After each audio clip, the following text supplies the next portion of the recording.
Respect isn't something that's just given, it's earned. It comes from having experience and possessing knowledge that can be passed on to the next generation. Jim's Firearms. Insurance companies have teams of professionals to fight your claim. If you want to know what your case is really worth, I'm Spencer Callahan. I'd like to help. Spencer Callahan is the one to see. Call 387-2323. LA filing number 16-7970. WNXX Jackson, KNXX Donaldsonville, and WDGL HD2 Baton Rouge. This hour brought to you by Spencer Callahan Injury Lawyers. LA 21-12681. Offices in Baton Rouge. Now, The Hunt Palmer Show. Waiting to rise again. You're listening to The Hunt Palmer Show. Brought to you Cajun fried fish and shrimp on 104.5 ESPN Baton Rouge. This is the moment you've all been waiting for. Locking down the middle of the day. Live from the Raising Cane studio. This is Hunt Palmer.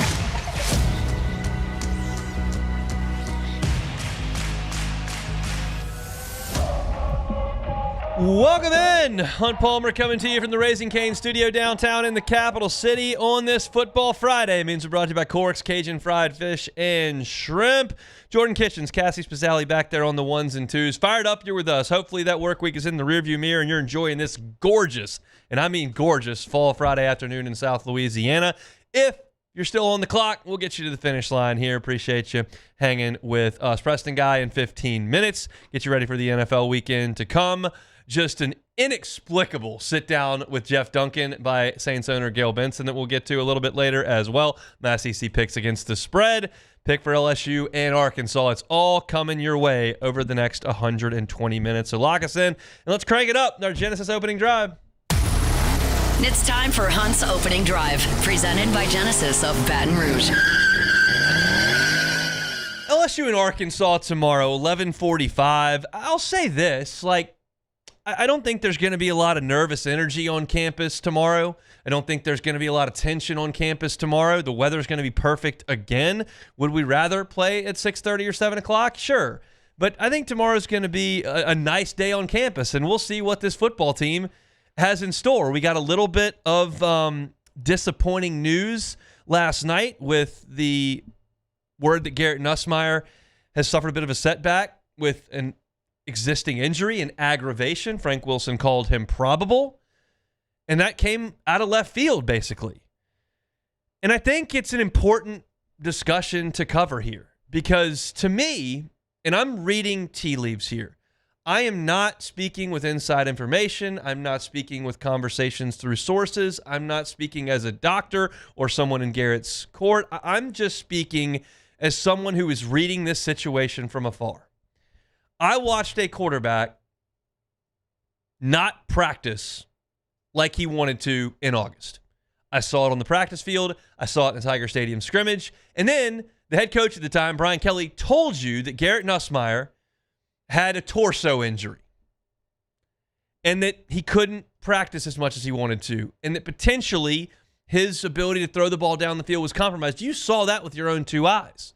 Barry and Brown throw against Louisiana Tech. Chris Hilton throw against Ole Miss. The ball just didn't travel, didn't have the snap, didn't have the carry that it did have last year. And Brian Kelly told us, hey, Garrett can't really shut this thing down until the bye week, which suggested he needed to shut it down, which means it's not feeling great.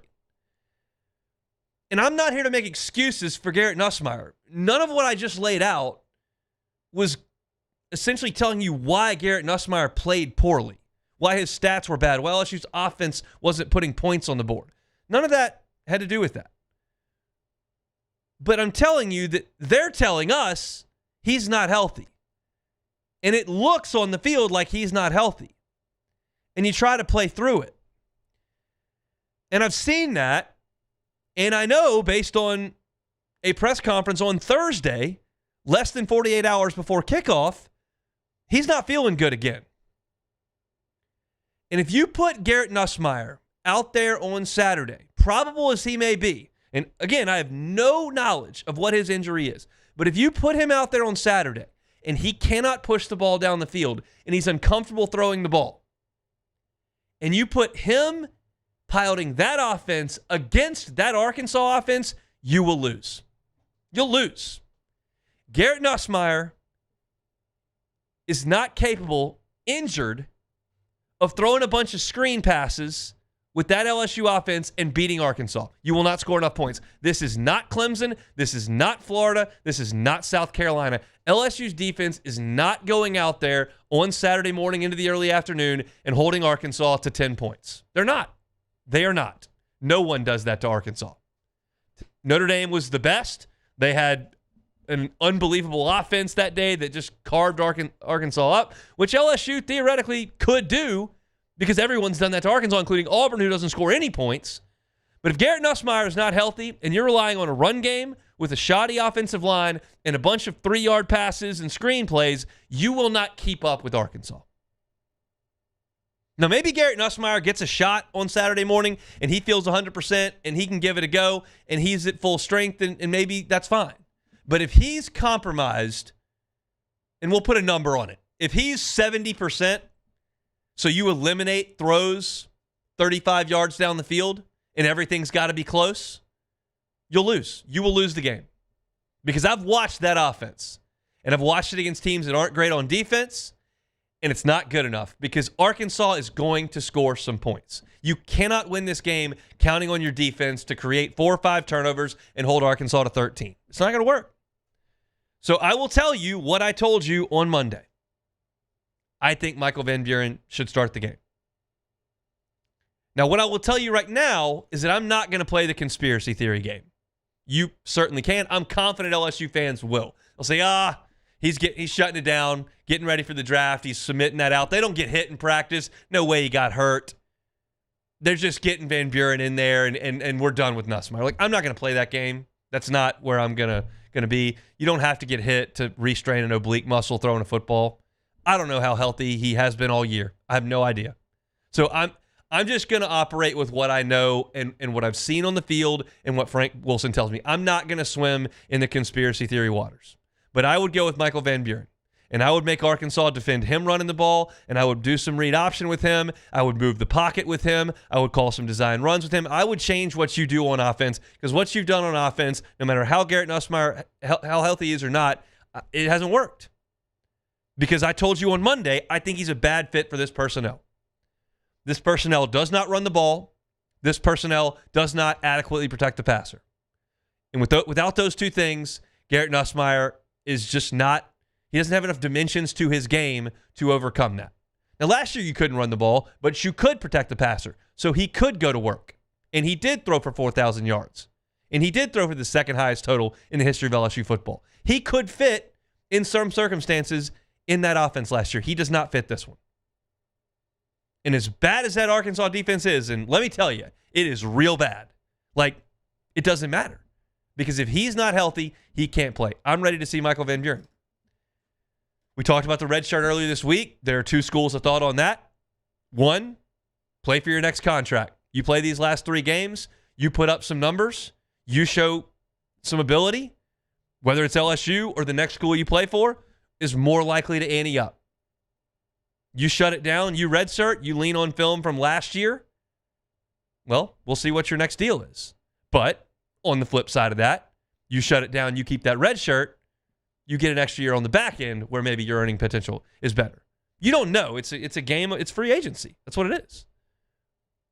And you play for your next contract.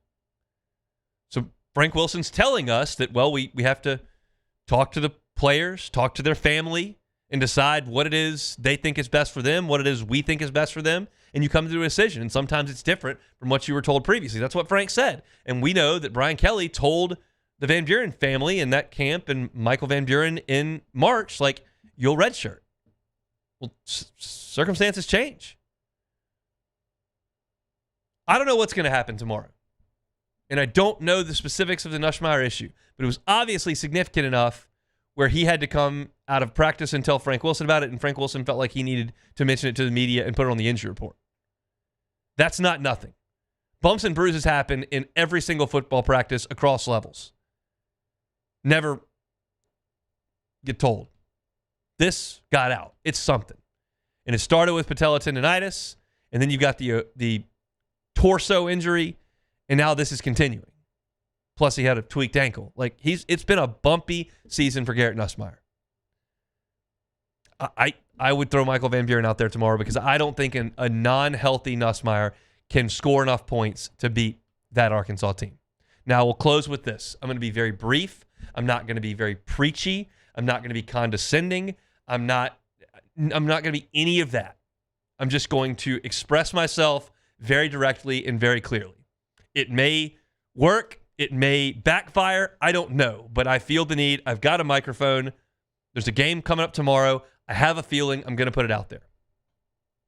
I think if you go in that stadium tomorrow and you boo Garrett Nussmeier pregame, when he's announced as a starter, when he throws it in completion, I think if you boo Garrett Nussmeier, you're missing the point. That's my opinion. Now, there'll probably be plenty of you that hear me say that and go, screw you. You know how much he makes? You know how disappointing this season's been? You do whatever you feel is necessary. I'm telling you, my opinion is booing a fifth-year senior who has put as much work in to the football program that you love as Garrett Nussmeier, to me, seems misguided. And I will be really, really disappointed when I get in that stadium tomorrow and there are significant boos. I can't control the student section. I've told you all about my feelings on the student section for years now. I do not expect intoxicated 19-year-olds to make wise choices, period. I've been an intoxicated 19-year-old, not a lot of wise choices. I don't expect a ton out of that group. The rest of the stadium, I'll be listening, and I'm hopeful that that doesn't happen tomorrow. He's got 2 games left in this stadium. He's put 5 years into this program. This year has been a huge disappointment, and I don't think anyone is more disappointed than him. I'm hopeful he's not booed tomorrow. Just putting that out there to finish off this segment. That's our opening drive, brought to you by Genesis of Baton Rouge. Our Football Friday show is brought to you by Corks, Cajun Fried Fish, and Shrimp. When we come back, Preston Guy, TigerBait.com next. The Hunt Palmer Show. One Bath and Closets. OneBathAndClosets.com is the website. David Duvall and his team, 30 years redesigning and remodeling bathrooms and closets. Look, safety can be a big issue in the bathroom, especially as folks age. If there's someone in your life who is aging and you feel like maybe there could be a hazardous situation in the bathroom, you can't eliminate that risk, but you can mitigate against it. Non-slip floors, handrails where they might be necessary, walk-in tubs for convenience, comfort, and safety, as well as showers with benches in them, could be a difference maker. David Duvall and his team do that kind of stuff all the time. So reach out to him. Say, hey, David, I'd like to look at this. He can tell you what they can do. Each case is different, and he can tell you what they can do for you specifically. Check out the website, onebathandclosets.com. Get that free consultation. Understand that financing is available 0% up to 18 months if you qualify. It's One Bath and Closets. Find it online, onebathandclosets.com.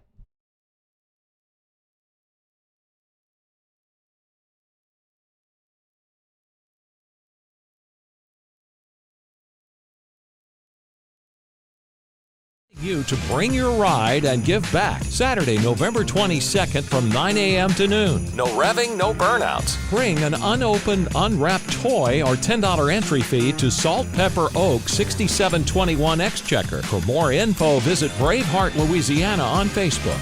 At Landmark Bank, we're more than just your local bank. We're your neighbors. We cheer on the hometown team, shop at the corner store, and know you by name when you walk through our doors. Hi, I'm Ashley McDaniel with Landmark Bank. Whether it's saving for college, buying your first home, or growing your small business, we're right here with you. Because when you bank local, you grow local. And we're proud to grow with you right here where you live. Landmark Bank, banking with people you know. Member FDIC. Feast your eyes on Toyota deals at All-Star Toyota this November. Whether you're heading home for turkey or tackling holiday errands, Toyota rentals make it easy. Drive the dependable Corolla or the spacious Highlander just for the weekend or the whole holiday stretch. Gobble up great rates and enjoy the ride with legendary Toyota reliability. Hurry in before these deals get carved away. Visit All-Star Toyota today on Airline at Goodwood. People you know, cars you trust. No two people learn the exact same way.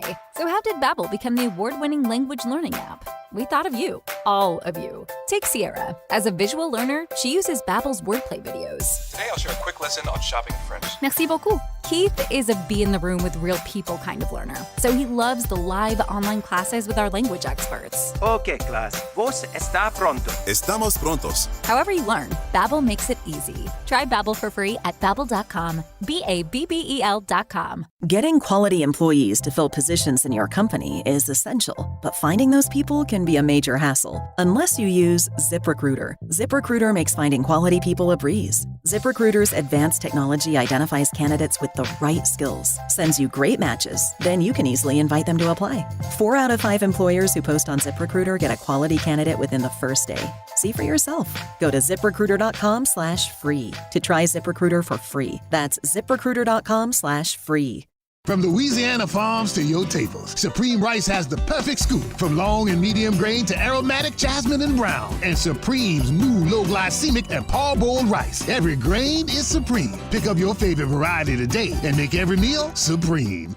Do you feel like you get hurt at the most inconvenient times? Brock's After Hours Clinic has you covered for a break, sprain, or strain. Open 7 days a week, nights and weekends. Walk-ins welcome. Learn more, brortho.com. You're listening to The Hunt Palmer Show, brought to you by Corks, Cajun fried fish and shrimp.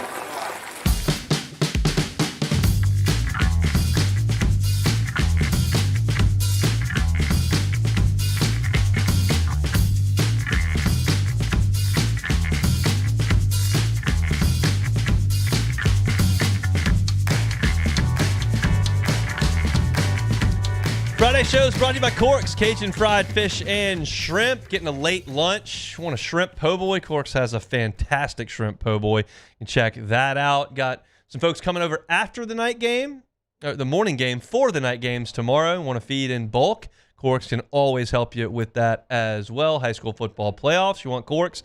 They can help you there. And it's just a great spot to stop in for lunch. Government between Foster and Jefferson. The entire menu is online at corksfishandshrimp.com. Preston Guy with us, tigerbait.com, joins us on Fridays. He's here now on the Jim's Firearms Hotline. Preston, how are you? All right, how's it going? Thanks for having me.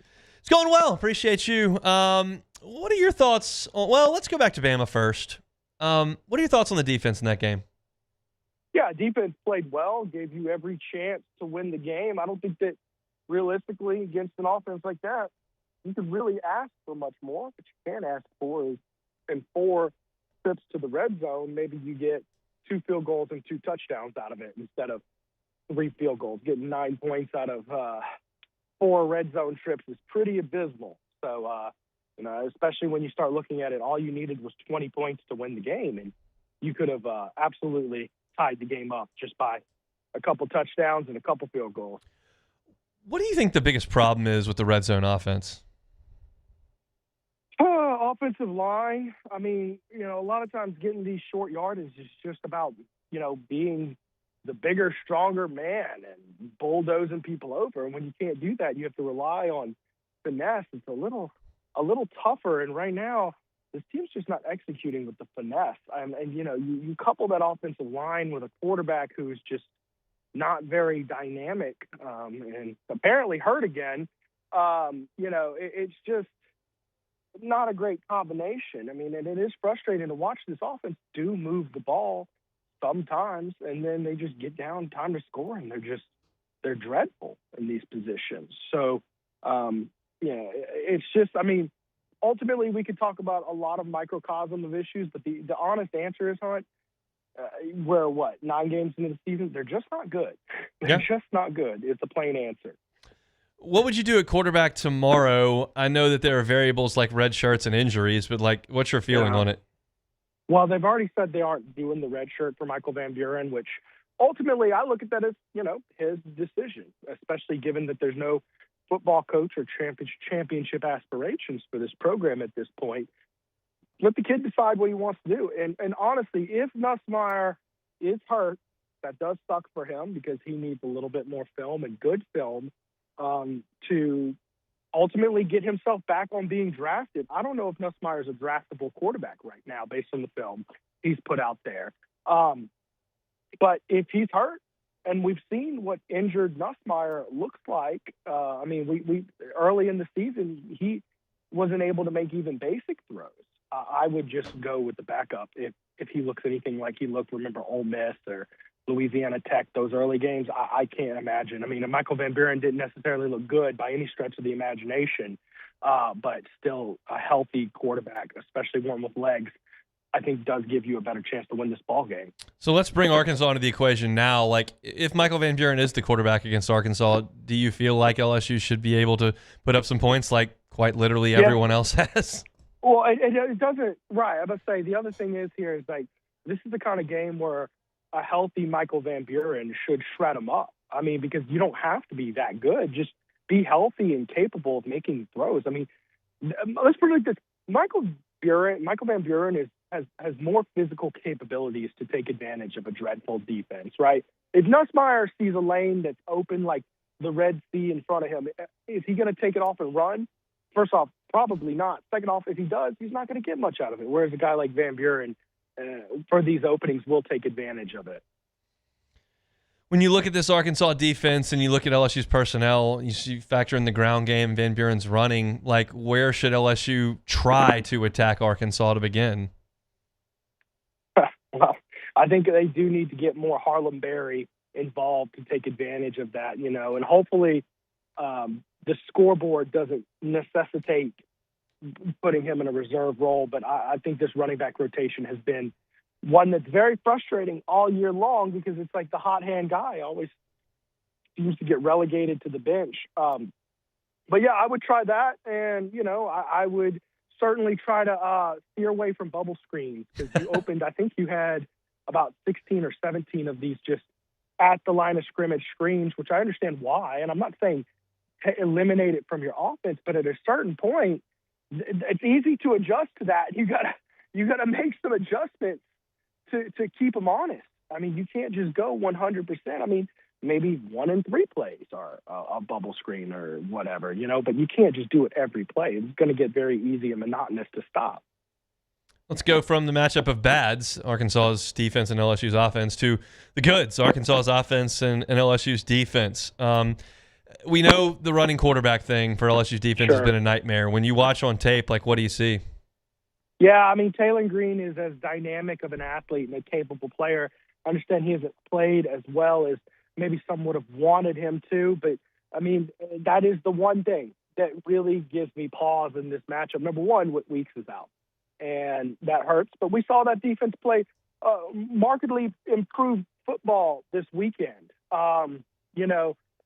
without him. So he'll probably not be out in the game this weekend, and that hurts. But ultimately what does give me pause is the fact that Taylor Green is a guy with a wide open lane. He'll tuck it and he'll roll 80 yards on you. I mean, he's capable of doing that. But ultimately, I do think LSU's 11 is more talented than their 11 on that side of the ball. They should have the advantage, should being the operative word. As far as LSU's secondary goes, I'm curious how you feel like they will be able to match up down the field. If nothing else, to give LSU a bit of a numbers advantage. That's what you, I guess, are hoping for, right? Yeah, I'm not super concerned about that. I think, between Taylor Green's inconsistency in pass, we're not capable passer, but I don't think he's a consistent passer. He's a guy who's had a lot of turnovers and inaccurate moments and whatnot. I don't think if LSU loses this game, I don't think it's going to be because of what Arkansas did in the air. I mean, what has Mansour Delane done this year to make you think, yeah, he's going to have a choke job? You know what I mean? Like nothing out of these DBs. And look, we just saw, I mean, sure, Ty Simpson had some plays here and there. He's one of the best. That's one of the best passing offenses in the country, right?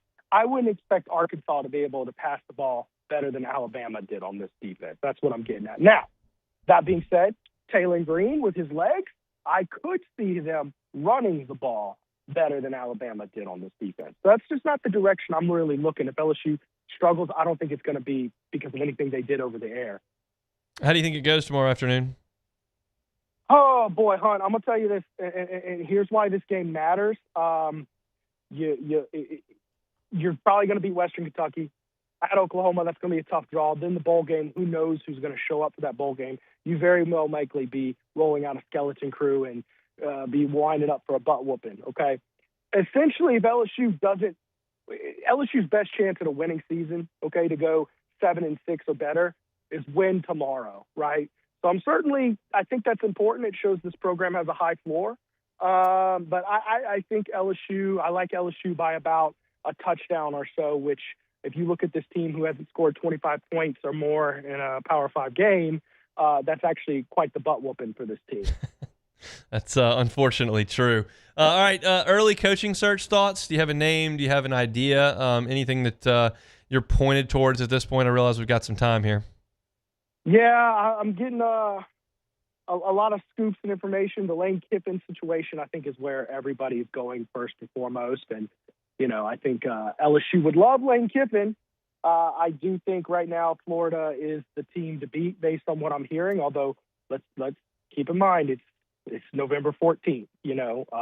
There's 3 more weeks of the regular season to be played, right? But I think Lane Kiffin might be tough for LSU to pull. I also think LSU was a little behind in the game getting to coaches like that simply because LSU had some administrative issues to take care of. And I think also a lot of the PR stuff that's going on around LSU does make it difficult for a guy like Lane Kiffin, who has every offer he wants in the country, basically. I mean, he might even have the New York Giants calling him for all we know soon. So, when you have pick of the litter, these PR things. Now, okay, if you're offering a guy, say, like John Sumrall, who's the coach at Tulane, and his choices are, well, I could go to LSU or stick at Tulane. Like, okay, these PR issues, they start to not become as big of a deal when the guy doesn't have a litany of offers coming at him, right? But ideally, you want the desirable coach. So, yeah, I mean, there's a couple names. Jeff Brom, if he doesn't sign his reported extension, is a name to watch. You got to keep an eye out on Eli Drinkwitz, although that's probably not going to be super popular. Josh Heupel, Tennessee, is another name that I would keep an eye out that maybe a lot of people aren't just saying all the time. But, yeah, I mean, it's an open field, and I don't know that any one of them is particularly drastically more compelling to be the next coach of LSU more than the other. I think it's a good field.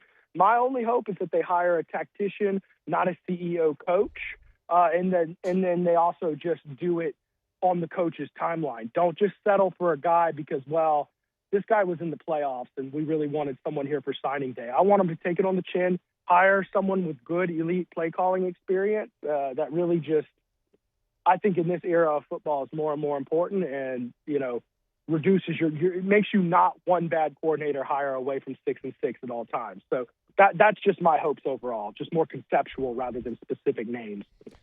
Appreciate you, Preston. Enjoy the football tomorrow, and we'll see you in Tiger Stadium. Hunt, see you soon. Preston Guy, TigerBait.com, with us on Fridays talking a little LSU football. We share that opinion. I gave a big segment on it yesterday. Brett Preston's written about it as well. Like, I kind of want somebody whose fingerprints are all over one side of the ball. It just reduces volatility, I think. And there are arguments against that. There are arguments for the CEO. There are arguments that say that if you got one guy that has one side of the ball, maybe it doesn't work out. The Hugh Freeze, Billy Napier, Dave Aranda deal that I discussed yesterday. But that's just kind of where I'm leaning right now. I do feel like we're still, in relative terms, a long way from this conclusion.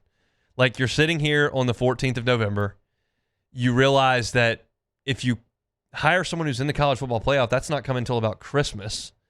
That's 6 weeks. Like, it could be a long time for LSU as a football coach. Now, if they hire somebody who's not in the playoff, they hire Eli Drinkwitz or Josh Heupel or John Sumrall or North Texas's coach or whoever, Nick Saban, then we may be 3 weeks from a coaching hire. But perhaps that doesn't happen. It's because of the playoffs.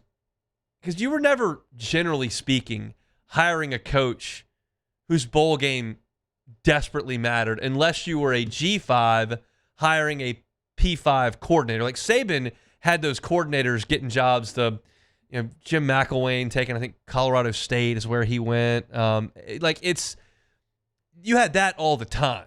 But as far as head coaches who were now the 12-team playoff has changed that. When it was 4, you weren't hiring one of those 4 coaches who was in the playoff. Like, that just wasn't going to be realistic. Now, with the 12-team, it is realistic because one G5 is getting in, and then a couple of these guys think maybe would leave for LSU or Penn State or Florida. So just kind of changes that timeline, and it makes it more unknown. Like, if you knew that you were just going to get a guy after that last regular season weekend and Thanksgiving, you knew you were going to get one in the 2 weeks that followed that, it was pretty easy to key in when it was going to happen. At this point, you can make a case that LSU doesn't hire a coach until like January 20th. Like, it's possible. I think that's unlikely, but it's possible. So it just it makes the waters a little bit muddy when we try to dive in and discuss candidates because the timeline's so wild. But appreciate Preston for giving us a little time here on this Friday. Brought to you by Corks, Cajun Fried Fish, and Shrimp. We'll come back and get you ready for the NFL slate to come. In 10 minutes, I will tell you about an interview that Gayle Benson did with Jeff Duncan that was something else. That's coming up in the next couple of segments. The Hunt Palmer Show. Swing Easy Golf Club in Baton Rouge. SwingEasyGCBR.com. We got something coming a week from Sunday at Swing Easy Golf Club. We're going to make that announcement coming up on Monday.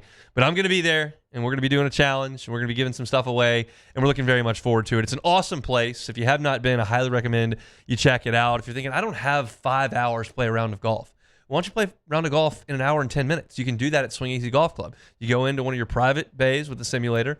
You can play Pebble Beach or Cypress Point or TPC Sawgrass or where they play that pretty famous tournament in April. You can play those courses in an hour and a half on the simulator. You drive, you hit your iron shots, you have to hit your punch outs, you putt, chip, the whole thing. It's right there at Swing Easy Golf Club, an awesome alternative to an outdoor round of golf where you're beholden to weather elements and slow pace of play and cost-efficient deals and trying to get a tee time. Just go to Swing Easy. It's on Segan at Perkins. Swing Easy Golf Club in Baton Rouge. SwingEasyGCBR.com.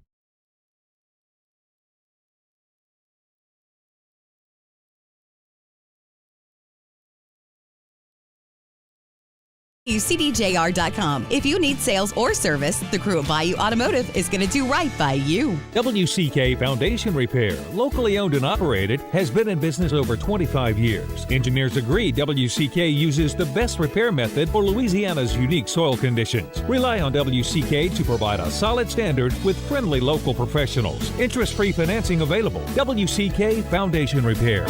WCK Foundation Repair. WCK, a leader among peers. WCK.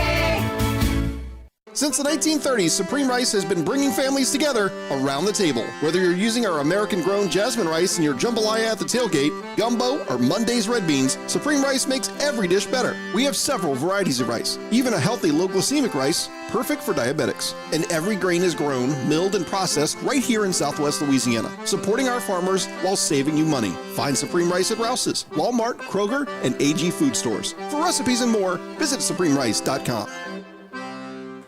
The Toyota Trucks Game Day sales event is on, and there's no one key to victory. You need strength, power, agility, a team that shows up ready to win. At Toyota Trucks, they bring the full roster.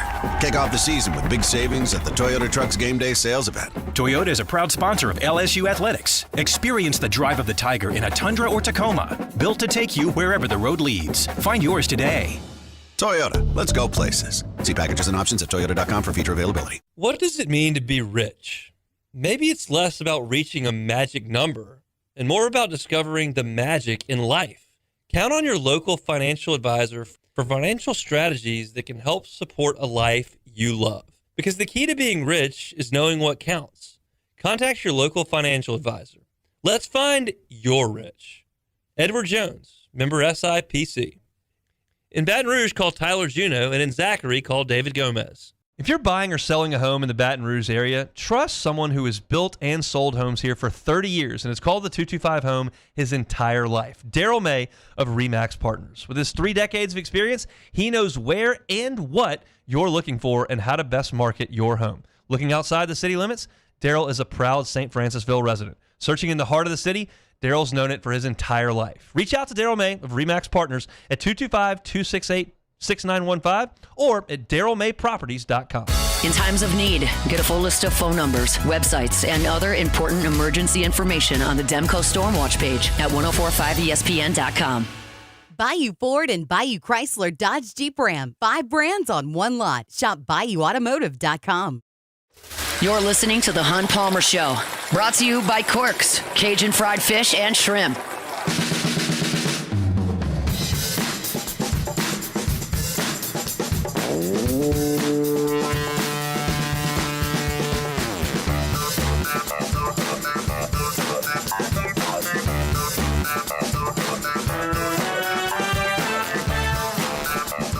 All right, in 25 minutes, I'll pick my SEC games against the spread. Let's see how many there are in the league this week outside of LSU. 1, 2, 3, 4, 5, 6, 7. And I'm not picking Tennessee, who's playing somebody no one's ever heard of. No, I am picking Tennessee. There's another one that I'm not picking because they're playing somebody no one's ever heard of. Doesn't matter. We got 6 games for me to pick. That's got to be a 4-2. Got to be at the top of hour number 2. We also got a little more LSU Arkansas to talk about. I got my pick coming up in an hour and 20 minutes. So appreciate you hanging out with us here on this Football Friday. It's now time to get you ready for the NFL Sunday. Let's go. Only one game in Tier 4 this week, the worst game of the week. And, of course, they shipped it off to Madrid. It is the Commanders at the Dolphins. Washington's defense is awful. Marshawn Lattimore tears ACL. He's out. Trey Amos is out as well. Deron Payne, maybe their best interior defensive lineman, he's out. Dan Quinn's going to try to save the day by calling plays. I don't think that's going to help.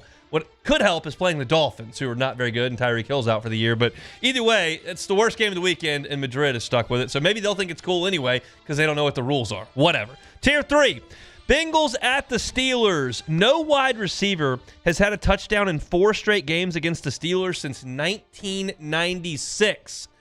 You guessed it. Jamar Chase is going to try to do that on Sunday. Texans are at the Titans. Divisional showdown. Houston shut the Titans out in week 4, and they lead the NFL in points per game allowed. This under is very enticing, but it is low, 37.5. I might be tempted because I don't think the Titans are going to score very many points there at home against Houston. All right, Packers are at the Giants. Brian Daboll has been fired, and the Packers all of a sudden cannot score. They have been held to 13 points or less in back-to-back weeks. They have not been held to 13 points or less 3 weeks in a row since 1999. That's on the table for Green Bay this weekend. Hold on. Frog in the throat. 49ers at the Cardinals. No Kyler Murray, no Marvin Harrison Jr. Still, Cardinals are 9-2 against the spread in their last 11, and they're 11-4 as underdogs since 2024 over the last 2 seasons. I think the Cardinals might be worth a home play there against San Francisco. Ravens are at the Browns. In Myles Garrett's last 9 games against Baltimore, he's got 8.5 sacks and 14 hits. Lamar Jackson has a sore knee. The last thing any human wants with a sore knee is Myles Garrett chasing you on every snap. That's what Lamar gets on Sunday. Last 4 Cleveland-Baltimore games have actually gone over the total, which is surprising because Cleveland, has a good defense and never scores. But they have. All right, Tier 2, here's the better action of the weekend. Interestingly, this is the biggest Tier 1 day I can remember. But in Tier 2, the Panthers are at the Falcons. Would not have thought that was a Tier 2 game. Panthers could bury the Falcons at 3-6 with a sweep of them. Remember, a 30-0 win by the Panthers last time between these two. Falcons really need to win this game against Carolina. I think they will. The Bears are all of a sudden playing really good football. They are at the Vikings. Bears 6-3. Caleb Williams, Bo Nix, and Baker Mayfield lead the NFL with 4 game-winning drives apiece this season. Seems like Caleb Williams is starting to finally find something there in Chicago. The Chargers are at the Jaguars.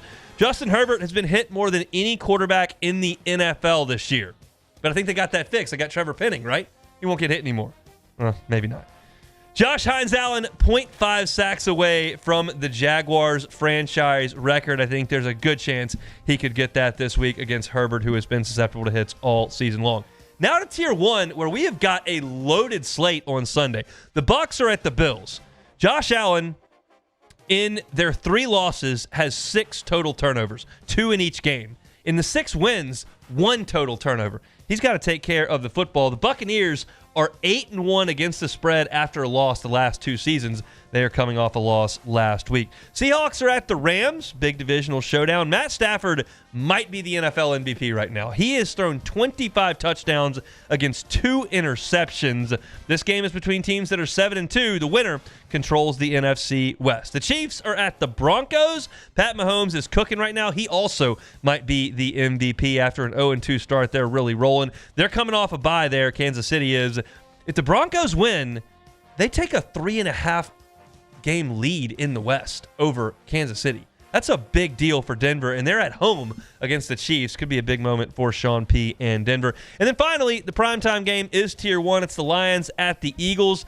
Philadelphia is the only NFC team that Dan Campbell has not beaten as the head coach of the Lions. It's a cool stat for Dan Campbell there.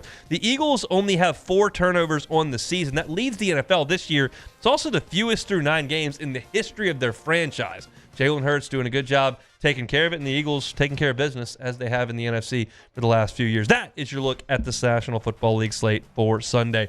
4 games, Jordan, in Tier 1. Bucks, Bills, Seahawks, Rams, Chiefs, Broncos, and Lions, Eagles. That's a salty slate there. Man, that Lions, Eagles is going to be absolutely – see, but I'm kind of scared, though, because that's one of those games where on paper it looks like it's supposed to be fireworks and all that, and it comes out and be an undershow, just a sloppy – prime time, those two teams, their offenses, the way they're playing, I think they're going to get up and down the field and score some points. It would not surprise me if Broncos-Chiefs went under. If those two teams, those defenses are good. I know that you've got the Chiefs' those two offensive minds with Andy Reid and Sean Payton. It's as good as you get. Nix is playing very well, and Mahomes has been phenomenal. Yes. But is it weird to say the Chiefs are flying under the radar? Is that possible? Because their record, they started 0-2. Well, I'm not gonna say they're flying under the radar necessarily, but it's kind of that fatigue because they've been good for so long. So it's like, okay, let's just see what the Chiefs do in January. I talked to the Chiefs play-by-play guy at Super Bowl week when we were there. He was like salty about the fact that everyone was hating on the Chiefs. I was like, it just kind of comes with the territory. Thank you. Nobody pulls for the Lakers. Nobody's pulling for Tom Brady's Patriots. Literally. Like nobody's pulling for the Alabama. Yankees. That's just not. You reach a status. You're winning games. Like people are going to hate you. That's just part of the way that it goes. So wear it as a badge of honor. See, Hunt, I wish the Pelicans could get to that point where people hate us. So I can be like, yeah, man, I can wear these colors. Yeah. I would venture to suggest you could travel sea to shining sea and not find one person who hates the Pelicans. I know. That's the problem. Maybe Anthony Davis. That might be it. Yeah, well, AD, we see what's going on in Dallas right now. So he needs to pipe down. He needs to pipe down. My man firing shots at old Anthony Davis. Letting them fly. All right, that's a look at the NFL slate for Sunday. Still to come, SEC picks against the spread. Still to come, LSU Arkansas talk, including a pick at the end of the show. And we'll also play some Take It or Leave It a little bit down the road. But we do have to talk about an interview that Gayle Benson gave to Jeff Duncan of NOLA.com and The Advocate. He talked about the Saints and the Pelicans. I'm just going to omit the Pelicans for right now and hammer down on the Saints and what she had to say.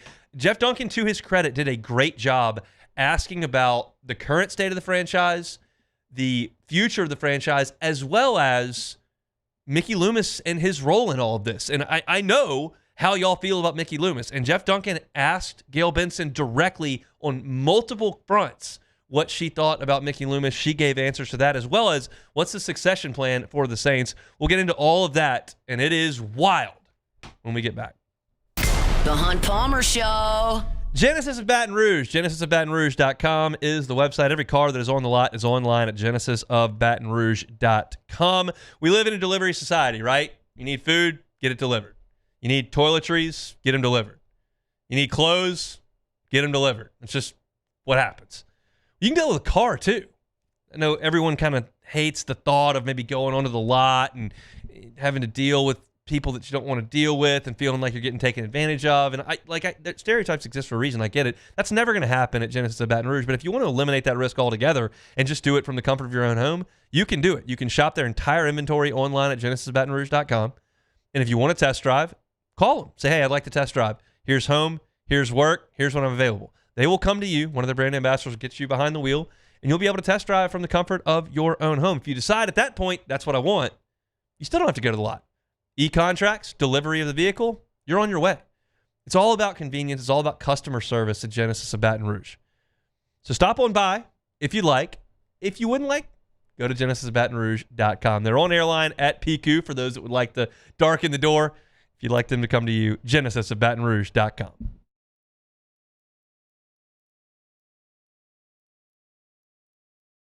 And screen rooms. Give us a call for your free estimate today and visit our website, GEAUXTommies.com. Water is water, right? Not when it's Evermore. Smooth tasting Evermore water is Mother Nature's masterpiece. Evermore is natural artesian water. Maybe you want a healthier lifestyle, a high-end athlete who wants better hydration, or a parent who wants something healthier for their kids. you want Evamore. EVAMOR. Evamore. Available at great local retailers. Hey, it's Gordy Rush, and we're excited to introduce Guaranteed Digital Media, your trusted partner in navigating the ever-evolving digital landscape. We offer a full suite of digital media services designed to help your business grow online. The digital world can be complex. Let the team you already know and trust guide you through it. Get a free website audit today. Visit GuaranteeMedia.com. GuaranteeMedia.com. In today's world, reliable energy isn't optional. It's essential. That's where Generac Industrial Energy leads the way. From generation to storage and distribution, our connected solutions are built to power critical infrastructure and keep businesses running. We don't do one-size-fits-all.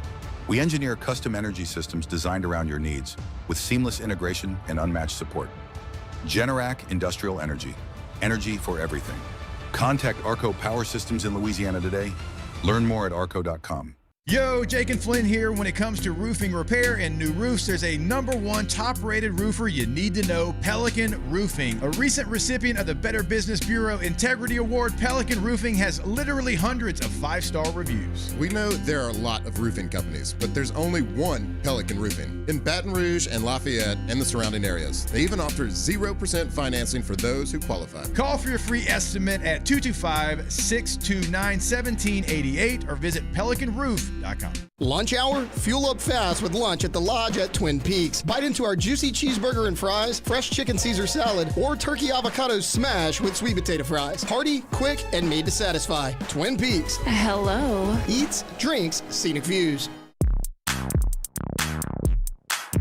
Get Gordon and get it done. Get Gordon and get it done. Corrects done. Personal injury done. Workers' comp done. Truck wrecks done. Get Gordon and get it done. Get Gordon and get it done. Attorney Gordon McKernan, Baton Rouge, LA 22 13634. Get Gordon. You're listening to The Hun Palmer Show, brought to you by Corks, Cajun fried fish and shrimp.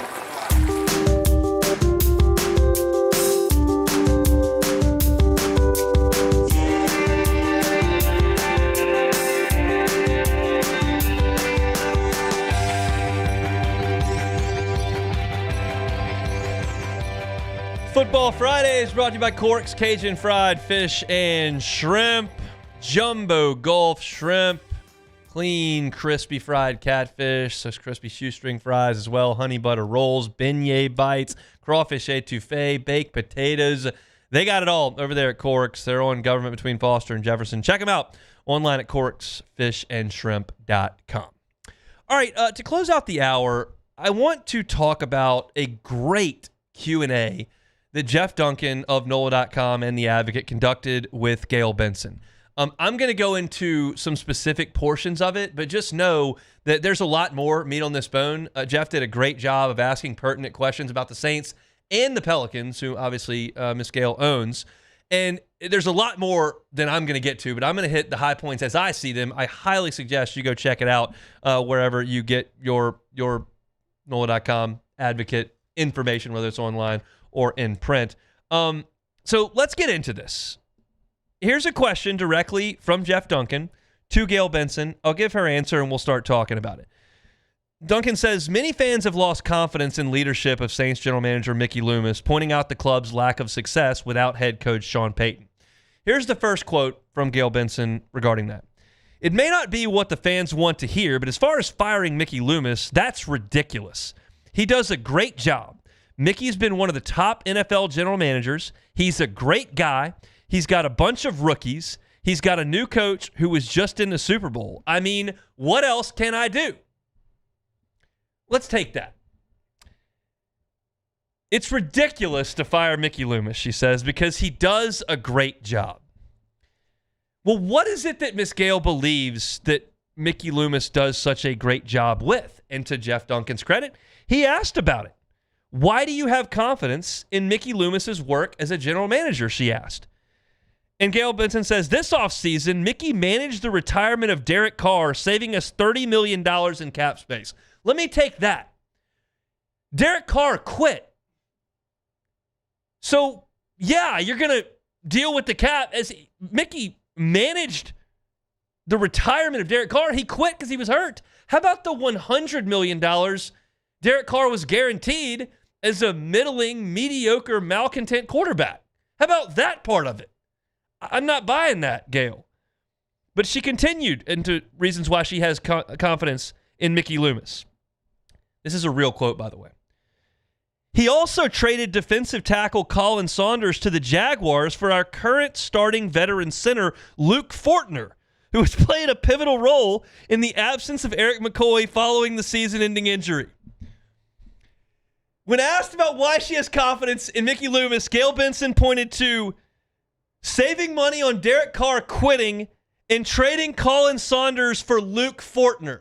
Those are the first two things she said. Now, I know she's probably reading off a prompt sheet here, but those are the first two things she said.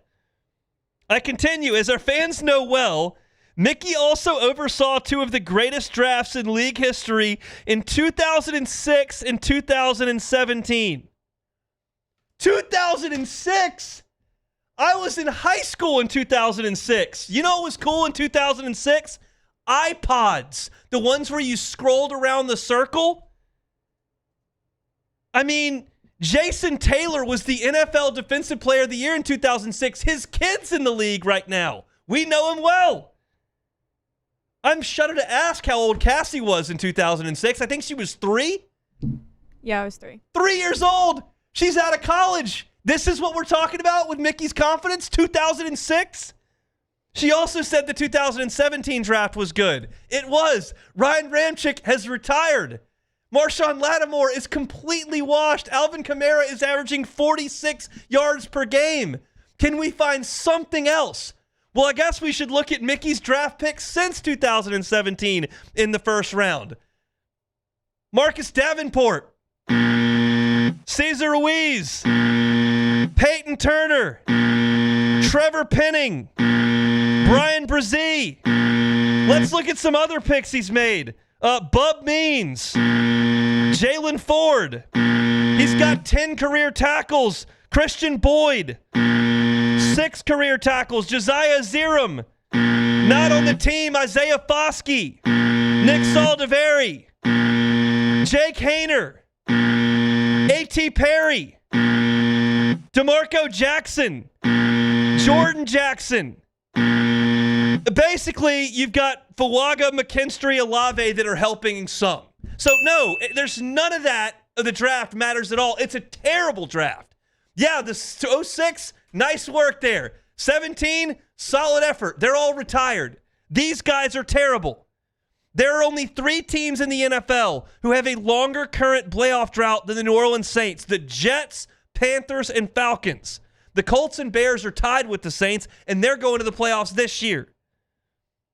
So if you look at draft picks, terrible. You look at the state of the current roster, everyone agrees it's probably the worst in the NFL. You look at the recent history, they haven't won a playoff game since 2020. How about cap space? That's the other thing the general manager has to deal with. They've got the 3rd most dead money in the league this year. Now, Derek Carr quitting doesn't help, but we've already praised him for managing Derek Carr's money. 3rd most dead money in the league this year. Oh, well, how's the cap space for next year? Well, you're 30th in the NFL, minus $16 million.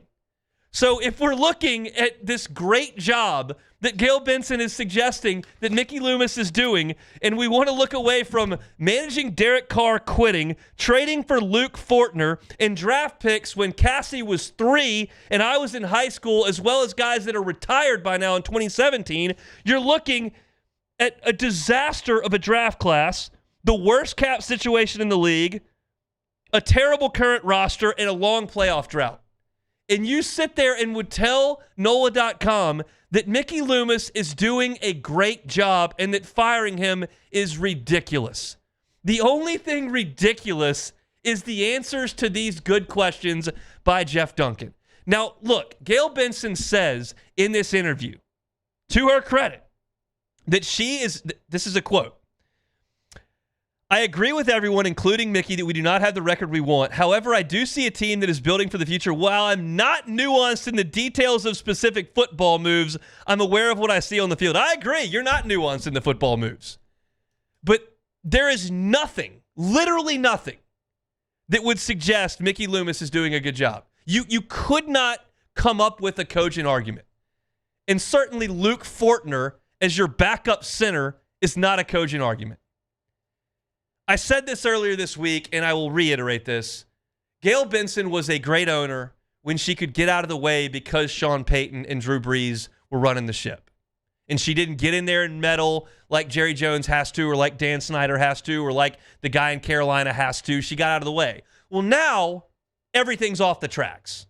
And she has to get in the way, and she's telling you she will not. It is very, very, very sad for fans of the Saints and the Pelicans that she doesn't have the understanding or the willingness, either one are both sins, to know that this is a disaster. And to try to answer those questions with the talking points she was handed by someone in the Saints front office who reports to her, it was a travesty of an interview. I highly suggest you go read it, but I honestly, I laughed when I was reading the interview. I laughed because it's just unfathomable that she could put that on the record. Hopefully, you fall into some luck and come out of this thing. But my goodness, was that interview brutal to sit there and read through. Kudos to Jeff Duncan for getting it done. Hopefully there are brighter days ahead for the Saints, but I'm not seeing them with Mickey Loomis in charge. All right, that's it for hour number 1 here on this Football Friday edition of the Hunt Palmer Show. Missed any of it, catch it on demand, including that. Hunt on Saints is where you can find it. We'll talk some LSU and Arkansas as well as SEC picks against the spread when we come back after SportsCenter. The Hunt Palmer Show.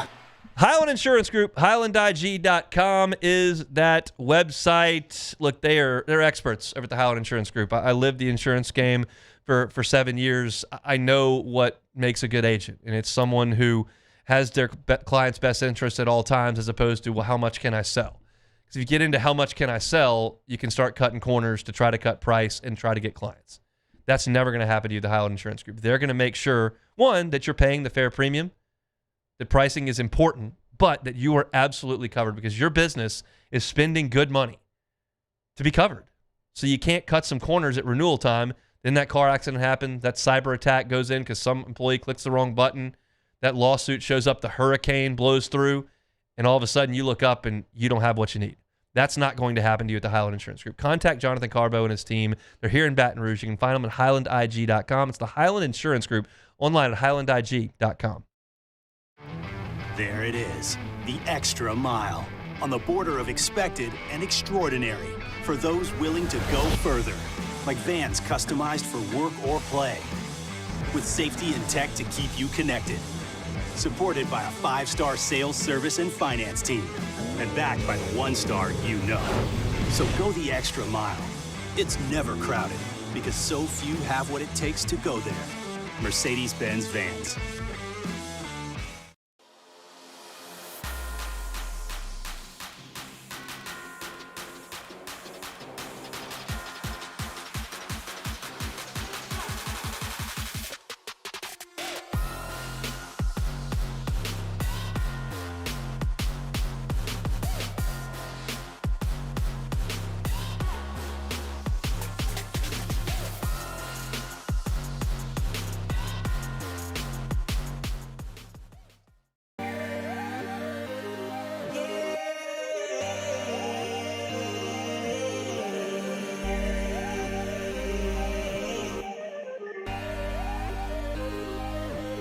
You gotta believe in a dream. Believe. You gotta believe in a dream.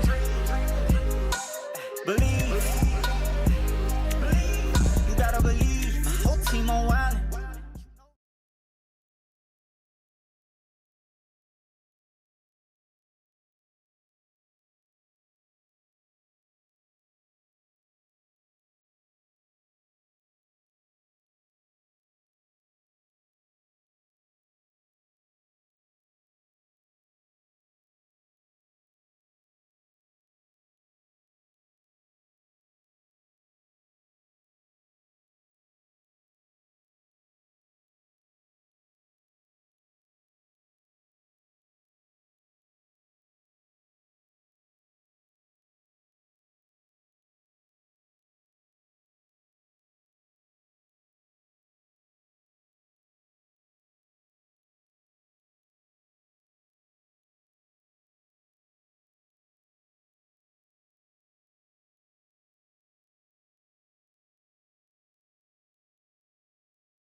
This is SportsCenter. I'm John Ryder. The Bills will be without one of quarterback Josh Allen's favorite targets when they host Tampa Bay on Sunday. Tight end Dalton Kincaid has been ruled out with a hamstring injury. Buffalo 6-3 in second place in the AFC East, while the Patriots lead the division at 9-2, winners of 8 straight after knocking off the Jets 27-14 last night in Foxborough. New England quarterback Drake May was efficient again, 25 of 34 passing for 281 yards and a touchdown, and earned some MVP chants from the home crowd. It may have been for Travion tonight. I mean, he scored 3 touchdowns. So, I think it's, our friends have, been great with, me since I got here, since I got drafted. And I think just appreciate them for, embracing me, just trying to embrace this city and, give these fans and this team and, just myself, just leave it all out there and give them everything I got. Drake May referencing rookie running back Travion Henderson, who had 3 total touchdowns in last night's win. Barring a setback, Brock Purdy is expected to start at quarterback for the 49ers when they face the Cardinals on Sunday at Arizona. He's been out since week 4 with turf toe. That's 6 straight games he's missed. Hey, it's your resident Super Bowl champ, Chris Candy, coming up Monday from Week 11 in the NFL to college football. I'll recap it all in my Upon Further Review at 7 a.m. Eastern. It's unsportsmanlike weekday mornings at 6, right here on ESPN Radio, ESPN2, and ESPNU.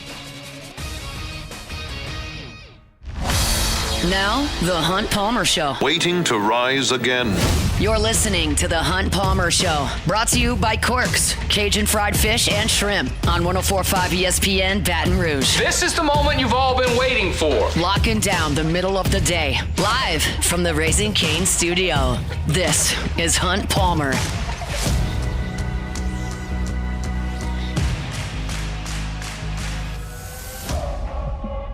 Hour 2, Football Friday edition of the Hunt Palmer Show, 104.5 ESPN Baton Rouge.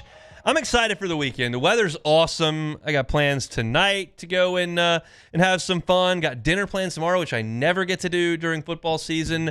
Look, I would take it for the team. I would play at night if we had to. Like, absolutely. It's Saturday night in Death Valley. We just don't get a lot of them. We'll get one more next week. But when they give me an 11 or 11:45 and I'm the post-game show host, I take one. And I will take one tomorrow. Gonna enjoy family dinner tomorrow night. Looking forward to that. Hopefully, you've got some plans to enjoy this awesome weekend. Hopefully, that work week is in the rearview mirror, and you're enjoying the beautiful sunshine right now. If not, you're still on the clock or driving around or have obligations. We'll get you to the finish line here on 104.5 ESPN Baton Rouge. Reminder tomorrow for our broadcast schedule, 6:45 a.m. It'll be Charles Handegriff and Matt Musso on the pregame show. I believe that's in studio. Is that right, Cassie? Yeah, in studio, 6:45. So right here, Musso and Hanny. They'll go 3 hours, 9:45. They'll hand it off to me on campus for the LSU Sports Radio Network pregame show, 9:45 to about 11:20 or so. Call of the game. I'll be on 30 minutes after it goes final on the Fighting Tiger postgame report on the LSU Sports Radio Network. And then 90 minutes after it goes final, Hanny and Richard Dixon from Rouse's for a couple of hours.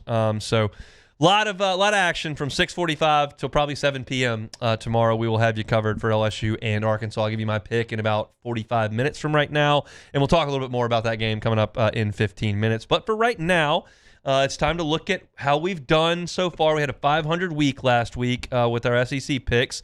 That puts our season-long total at 36-46. Unless I just go obscenely hot the last 3 weeks, we're going to finish significantly below 500. But that possibility exists. Hey, it's never over till it's over. That's correct. So this is an opportunity with 6 games that I'm going to pick to go 5-1 and just get things moving in the right direction. So let's see what we can do. All right, it starts at 11 o'clock on ESPN. South Carolina at Texas A&M. Monster number here, 19.5. Here's the deal. Here's a breakdown of this game. You know that you tune in to just hear me continuously get things right. I know it all when it comes to SEC football. My record reflects that. South Carolina is bad at everything. And Texas A&M is pretty good at everything.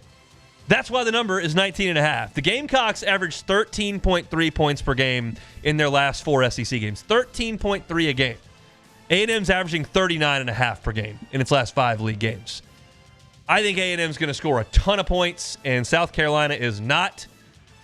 A&M, minus 19.5. I'll take it. Oklahoma's at Bama, 2:30 ABC game. 5.5 is the number here. Bama favored at Bryant-Denny. Oklahoma's pass defense is good. You look at the stats. They're very good. Unless they play good passing teams. You look at what Aguilar threw for against them in a losing effort, but he threw for 393. You look at what Trinidad Chambliss threw against them, 315. I don't really care that Oklahoma shut down Jackson Arnold or Lenoris Sellers or Arch Manning before the last 2 weeks. Like, when they face a guy that can throw it, they're giving up passing yards. Ty Simpson can throw it. It's in Tuscaloosa. I think it's going to be a close game. This is going to be a good number here, 5.5, but I like Bama to cover I think it's win by 7, win by 6. They cover it right there near the number. So give me Bama minus 5.5. Tennessee steps out of conference. They'll take on New Mexico State. Looked at New Mexico State's metrics defensively. They're 125th in total defense, 112th in scoring defense, and 110th in pass defense. That's not a good recipe going against Josh Heupel's Vols. I'm going to need 56 points from Tennessee to cover 40.5. But if you look at what they did earlier this year, they got to 56 against UAB. They scored 72 on East Tennessee State. I'll take the Vols minus the 40.5. It feels like they're going to go nuts and score 65 in this game. Give it to me. All right, 6 o'clock ESPN. This number's been coming down hard. Florida's at Ole Miss. 11.5 is the number. Is all the speculation around Kiffin. Is he going to be on the other sideline next year? Like, what's going on with Lane? This number was like 16.5. It's down to 11.5. Here's the question. I so rarely use the Q word. Quit is rough. LSU and Arkansas are going to play tomorrow. I expect no quit in either team, based on what I've seen. You got to start speculating when Florida goes out there and gets embarrassed by Kentucky, because that is not the effort you saw the week before against Georgia. So the Q word is on the table here. Florida's probably going to go with Tramel Jones. Going to play quarterback. That doesn't sound great, but Florida's going to run the ball. Ole Miss is 13th in the SEC in run defense. It's still not a good run defense. Are they going to run it well enough to cover 11.5? That number's come way down. No, laying the points, 11.5. Ooh, that's a trap game too. Yep. 4 straight favorites for me, just chucking points on the table. Texas and Georgia, Athens, 6.5 is the number, 6:30 on ABC. Arch Manning against Ohio State, Florida, Oklahoma, Kentucky. Those 4 games early in the season. Averaged 183 yards per game and threw 3 picks. Against Mississippi State and Vanderbilt, he averaged 337. He threw 6 touchdowns and 1 pick. He's playing much better. Maybe Sark's unlocked something. This is a different beast, though, than Vanderbilt and Mississippi State. Now, Texas's strength is their rushing defense. They lead the SEC in yards per game allowed rushing and yards per carry allowed rushing. And we know Georgia does like to run the football. It's going to fall on Gunnar Stockton if Georgia's going to win this game, I think. I got a close one here. Give me Texas plus the 6.5 in Athens, Georgia. Georgia's kind of playing close games these days. Feels like that's going to happen again. Then the nightcap, 6:45, Mississippi State at Missouri. 6.5 is the number. Missouri favorite at home. This is a deal where I just look at Mississippi State. They might be running out of gas. They're not great. They played a lot of close games early. Maybe they let go of the rope here. They might find it again for the Egg Bowl. I don't love them here. Mississippi State, 15th in the SEC in run defense. Ahmad Hardy can run and run and run and run. And I think he's going to, and I think Missouri will cover the 6.5, even with the backup quarterback against Mississippi State in Como. So I'm laying points in 5 of the 6 games. Oh, I see. Laying points at A&M, 19.5. Laying points with Bama, 5.5. Laying points with the Vols, 40.5. Laying points with Ole Miss, 11.5. Laying points with Missouri, 6.5. And then I'm taking points with Texas at Georgia.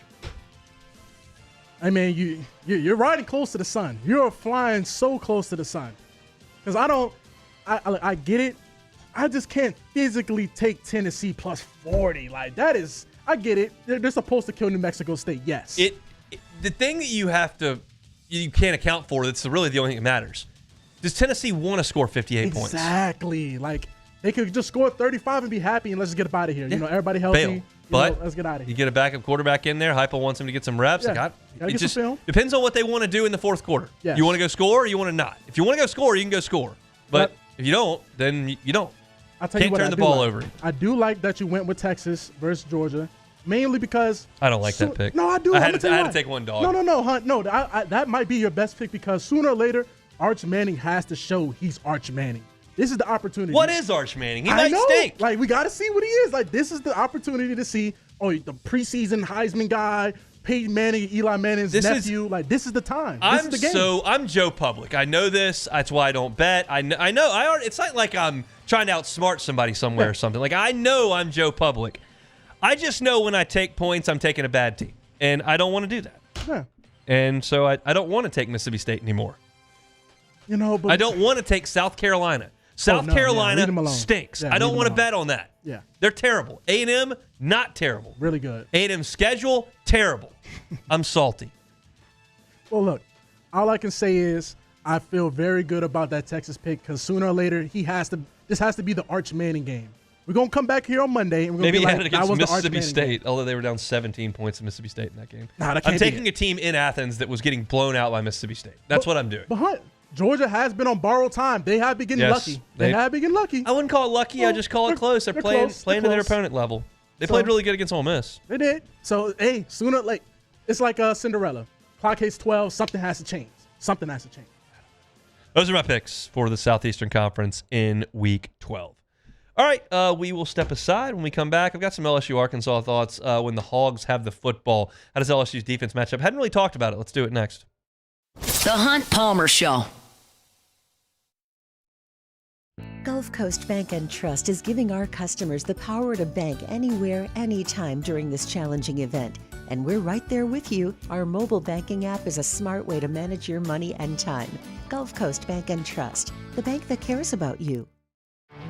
There it is, the extra mile, on the border of expected and extraordinary, for those willing to go further, like vans customized for work or play, with safety and tech to keep you connected, supported by a 5-star sales, service, and finance team, and backed by the 1-star you know. So go the extra mile. It's never crowded, because so few have what it takes to go there. Mercedes-Benz Vans.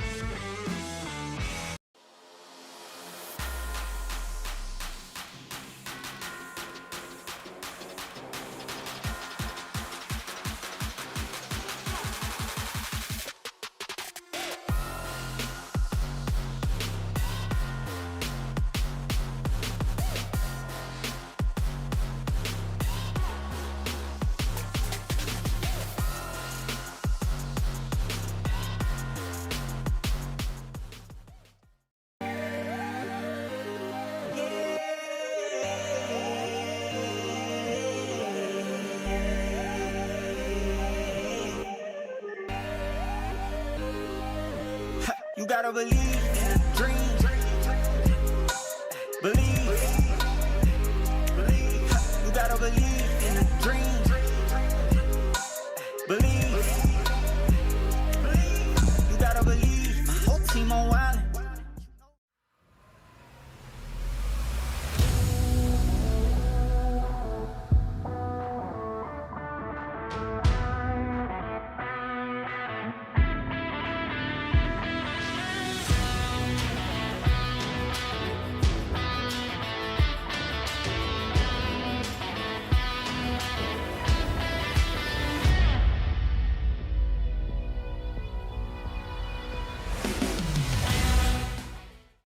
BRAC teamed up to reimagine your parks, and you imagined big. With your help, we went to work, creating 12 beautiful community parks across the parish. A family-sized water park, miles and miles of trails, and parks just for your dogs. There are more places to splash, to explore, to run wild, and even soar. You imagined, we delivered. Gold. BRAC, your #1 park system in the nation. When it comes to choosing energy for your family and your home, make the smart choice with natural gas. You can count on efficient and affordable natural gas to keep you comfortable and reduce your environmental impact to help protect our planet. Together, we're fueling our energy future. Atmos Energy. Looking for the ultimate game day experience? Come to the Queen Casino in Baton Rouge. Savor game day platters and snacks, plus drink specials at 1717 Kitchen and Cocktail. So come out for game day and let our team make you the MVP. The Queen Casino, where every moment is a win. Looking for the ultimate game day experience? Come to the Queen Casino in Baton Rouge. Wall-to-wall TVs mean you'll see every touchdown in HD.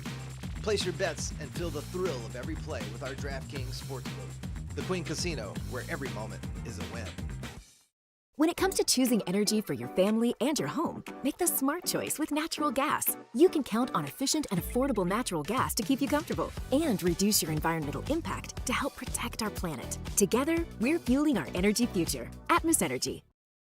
Parish Construction and Roofing. This is Coach Kim Mulkey. Go to parishbuilt.com for all of your roofing needs.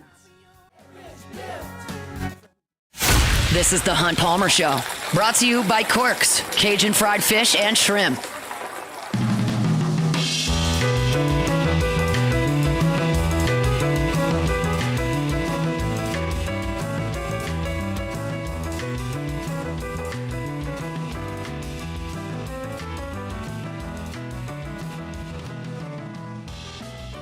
Friday shows brought to you by Corks, Cajun fried fish and shrimp.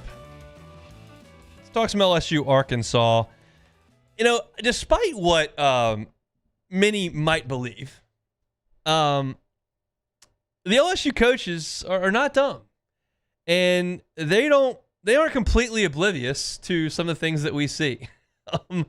I am quite confident that Blake Baker and that entire defensive staff have spent hours this week discussing how to stop a mobile quarterback. I'm confident in that. Now, where's my confidence that they're going to do it? That's a different question. But it's not as if they're just disregarding the fact that Marcel Reed ran for a career high, over 100 yards, 2 scores. The Diego Pavia got loose for over 80 yards and 2 scores. They're not oblivious to the fact that LSU has been hurt by mobile quarterbacks. Trinidad Chambliss got going on the Tigers. But they got to figure out a way to stop it. And I do count on Flynn and Hester, when they break down film, to show me something that I might not be aware of. And they broke down Marcel Reed's first touchdown. Y'all remember the play. It was a month ago. A&M's driving down on their first drive, and he drops. They're in the plus side of the territory, in Tiger territory, and he breaks out right, and he just runs it and cuts it back into the end zone. But it was wide open spaces to the right. And I could look at that live and go, how in the world could you have a situation where a mobile quarterback gets an entire half of the field completely free to run for a 30-plus yard touchdown? And then you watch Flynn and Hester break it down and you go, nope, there's the spy right there. He drops right into position, and Reed makes one move to his left. The spy makes 2 steps to the right. He gets caught in the wash. Maybe a lack of effort, and Marcel Reed's out the back door. The call accounted for it. The players did not. And you talk to some of the players, and we talked to them this week, talked to them last week about what the problems have been on defense. And 2 weeks ago we were talking about A&M rolling up nearly 50 points. This past week, not as much, but there were still some issues. And you hear the same refrain that guys are trying to do too much. They know that the offense is not performing. 2 games ago, the defense is getting burnt, and you're trying to do something that the play is not asking you to do. And at that point, you vacate your responsibility, and good offense will make it work. You can't, I don't believe, just spy Taylon Green on every play.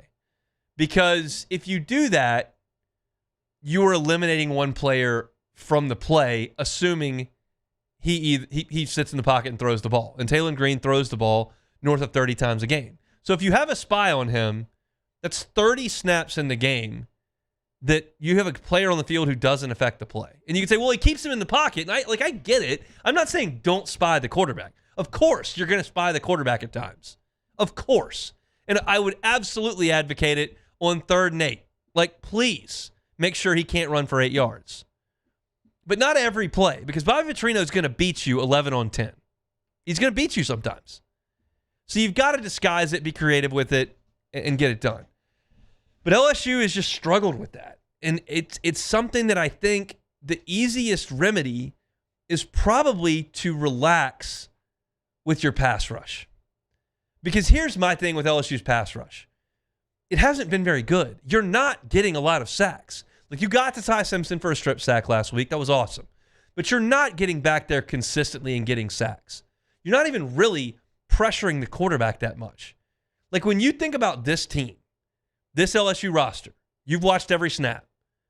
Who do you look at and go, that guy's a problem off the edge for other teams. Who do you look at and go, yeah, he keeps making plays? I don't see that. So calm that down and keep those guys in front of the quarterback. If it means that the DBs have to cover a little bit longer, that's your strength of your defense anyway. The weakness of your defense is the quarterback taking off. And if you get into man coverage, which is your strength, and you try to rush the passer, which is not a huge strength, and you rush too far upfield and you don't get home, and then you got guys in man coverage with their backs turned to the quarterback, all of a sudden, it's just too easy. It's too easy for Trinidad Shambles. It's too easy for Marshall Reed. It is damn sure too easy for Taylon Green to just tuck it and go. And forget 8 yards, 50 yards. And Taylon Green can do that. Watch him tomorrow in person. Watch him on TV. His strides are 45 minutes long. Like, he covers 10 yards in 2 steps. Don't let him do that. Give your defensive backs a chance to make a play on the ball. So for those guys up front, McKinley, Bro, Guillory, Peyton, Pybert, Carpenter, even Perkins, like, rush, do the Johnny Manziel, John Chavis thing. I know it's been 13 years, but make something else beat you. If Taylon Green sits back in that pocket tomorrow and goes 29 for 36 for 380 and 4 touchdowns, I will walk into that postgame show studio and go, well, I didn't see that coming. Hell of a job, Bob Petrino and Taylon Green. I didn't really know any of these wide receivers going into the game, but they cooked P.J. Woodland and they cooked DJ Pickett and they cooked Mansour Delane and they cooked A.J. Halsey, and LSU couldn't cover them, and that's just a great job by them. But if you go out there and do the same thing you've been doing, playing man coverage, flying up the field, having one spy lose his eyes, and let Taylon Green run for 125 yards and 2 touchdowns tomorrow and lose the game, I'll blow a gasket. There's no reason to do that. And LSU, I feel like, has to know that. It's Blake Baker's middle name on defense is Havoc. He wants to get back there and create negative plays. But I think in trying too hard to create negative plays with this group, you open the door for things down to be easy for the offense by the quarterback running. You saw Ty Simpson operate from the pocket last week with way better receivers than Arkansas has, and he didn't do a ton against you. You gave him a stupid 1-minute drive before the end of the half that was probably on the offense more than the defense, and then they scored one other touchdown. I'd live with that. I would live with that. Taylon Green's really good. They've got a ground game that's effective, but LSU's pretty good against the run. The only time LSU's gotten gashed on the ground this year, truly, has been A&M. A&M got after them late, and LSU let go of the rope, and it got ugly. Ole Miss, you put up a fight. There were just too many plays. They got over 80 snaps. But you shut down Clemson's run. You shut down Florida's run. This is a better run than those. But I think you match up okay. The one thing I just cannot live with in tomorrow's game is Taylon Green going wild running the football. You controlled him last year. He did not do anything crazy. And the weird thing is, like, Harold Perkins has had some great moments as a spy. We all go back to the freshman year when he was a heat-seeking missile against Bryce Young. But, like, this year, like, one of the plays of the year, it'll get lost because this is going to be a season that it's forgotten, other than Kelly being fired. But one of the plays of the year, 4th down, on the road, at Clemson, game on the line. And Clemson calls a pass play, and Klubnik feels a little bit of heat, and he rolls to his right. And who's there to meet him? The spy, the athlete, Perkins. He rubs right off that offensive right side, and I mean, blows it up, and Klubnik's got to throw it away. He's got that in the tank, but he was the spy on Marcel Reed on that play. He's been the spy on Trinidad Shambles, and it hasn't worked. He looks like the ideal candidate for it, but at times it doesn't quite work. So you've got to be judicious in when you deploy that. And I think you make it less necessary less often if you tell that offensive line to stay in don't rush past the quarterback. Stay in front of the quarterback. Make him throw it against Delane and Woodland and Pickett and Halsey and those guys. Take your chances. Arkansas is going to score in this game. Like, I know that Blake Baker and the defense probably don't feel this way. They probably get off the bus thinking, I want to hold him to 10. Like Jacoby and Gilroy told us on Tuesday night, like, we want to shut him out. It was to that, and that's the way the defense is going to think. But realistically, if you're handicapping this and you're feeling like a defense, if you hold Arkansas to 24 points, I think LSU's in decent shape. I wouldn't say that you're a slam dunk to win the game, because even though Arkansas's defense is just awful, I don't know that I know that LSU is getting to 24 on Saturday. But that's I think a reasonable goal. And if you can do that and limit Arkansas to 24, I think you give yourself a real chance against that Hog defense. But if you let Taylor Green go nuts and get comfortable and get hot, like, you're going to struggle to do that. You didn't against Marcel Reed. And thanks to a turnover, you got that barely against Trinidad Chambliss. Simpson's a different animal, and they only scored 20 points. But this is just such a big deal in this game, the legs of Taylor Green. And I watched the highlights against Texas A&M yesterday, and A&M got some guys free on him. And he kind of outran some defensive ends, some defensive tackles. If he sees and identifies it early enough, can run from linebackers. Like, he's really fast. So you got to understand what you're dealing with and handle him the way you did last year. Do what you did last year, you'll be fine. Just don't know where my confidence level is entering Saturday that LSU's going to do that, because it's just been such an Achilles heel for this team. But I do, as I open the segment, I feel like LSU will be prepared for that. It's just a matter of whether or not the guys can execute it. Blake Baker it's not going to be a surprise to him when Taylor Green starts running on Saturday. Just whether or not the call he makes can be executed properly by the players he's got on the field. Remains to be seen. LSU and Arkansas tomorrow just after 11:45 from Tiger Stadium. Step aside. We'll take it or leave it next. The Hunt Palmer Show. It's energy for everyone. Propane water heaters are very cost efficient, and the savings are even greater with a tankless propane water heater. We all know that Louisiana propane is a safe and environmentally friendly fuel. So why not go green while you save some green? I'm Miss Louisiana, Gabrielle McLeod, and for more information, visit louisianapropane.com.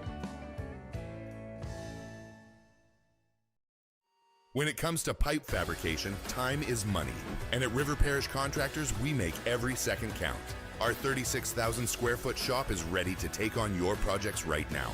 With experienced welders, precise fittings, and fast turnarounds you can trust. Whether it's a single custom spool or a full-scale run, we have the capacity and the skill to keep your job on schedule.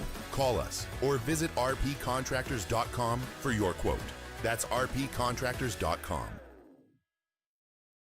Every winner knows a great play starts with a solid game plan and the right team by your side.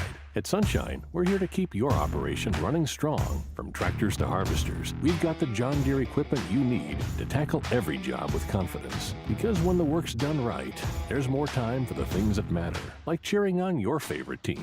Make Sunshine Quality Solutions part of your playbook this season and learn more about what it means to be powered by Sunshine at sunequip.com. My father, J.B. Falgu, had a vision of growth for First American Bank and the communities we serve. The bank's foundation was built on his legacy of compassion, loyalty, and dedication. Through his years of leadership, First American has prospered to heights even J.B. could not have imagined. I know my father would be extremely proud of the customer service and financial stability that First American provides to Southeast Louisiana. We continue to thrive because of the legacy of J.B. Falgu. 104.5 ESPN Baton Rouge and First American Bank and Trust bring you the Heart of the Game Award, recognizing student athletes who deliver when it counts. Nominate your game day standout at 1045ESPN.com by the 21st. We'll choose 5 male and 5 female finalists, and then it's up to the fans to vote for the winners. Each winner gets a $250 gift card, a custom award, and the spotlight they've earned. Presented by First American Bank and Trust, a banking tradition since 1910. Supreme Jasmine is premium American-grown rice. From local farms to your table, every grain is supreme. Pick up a bag of Jasmine or any other of our Supreme American rice.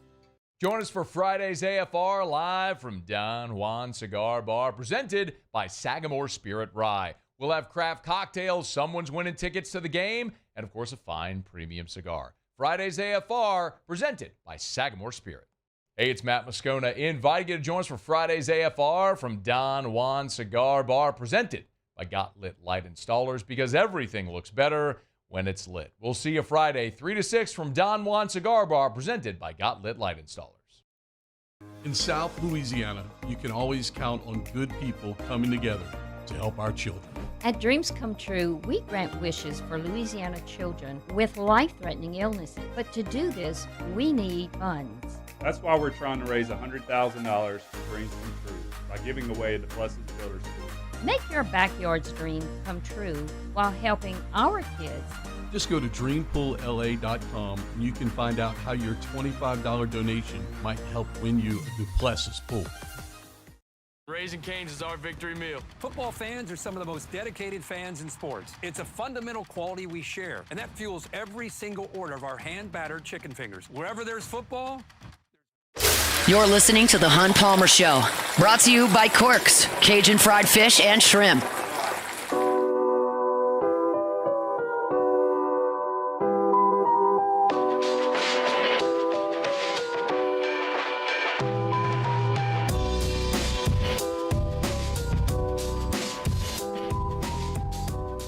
CorksFishandShrimp.com is where you can find the menu for Corks Cajun Fried Fish and Shrimp. Got a hankering for a po' boy.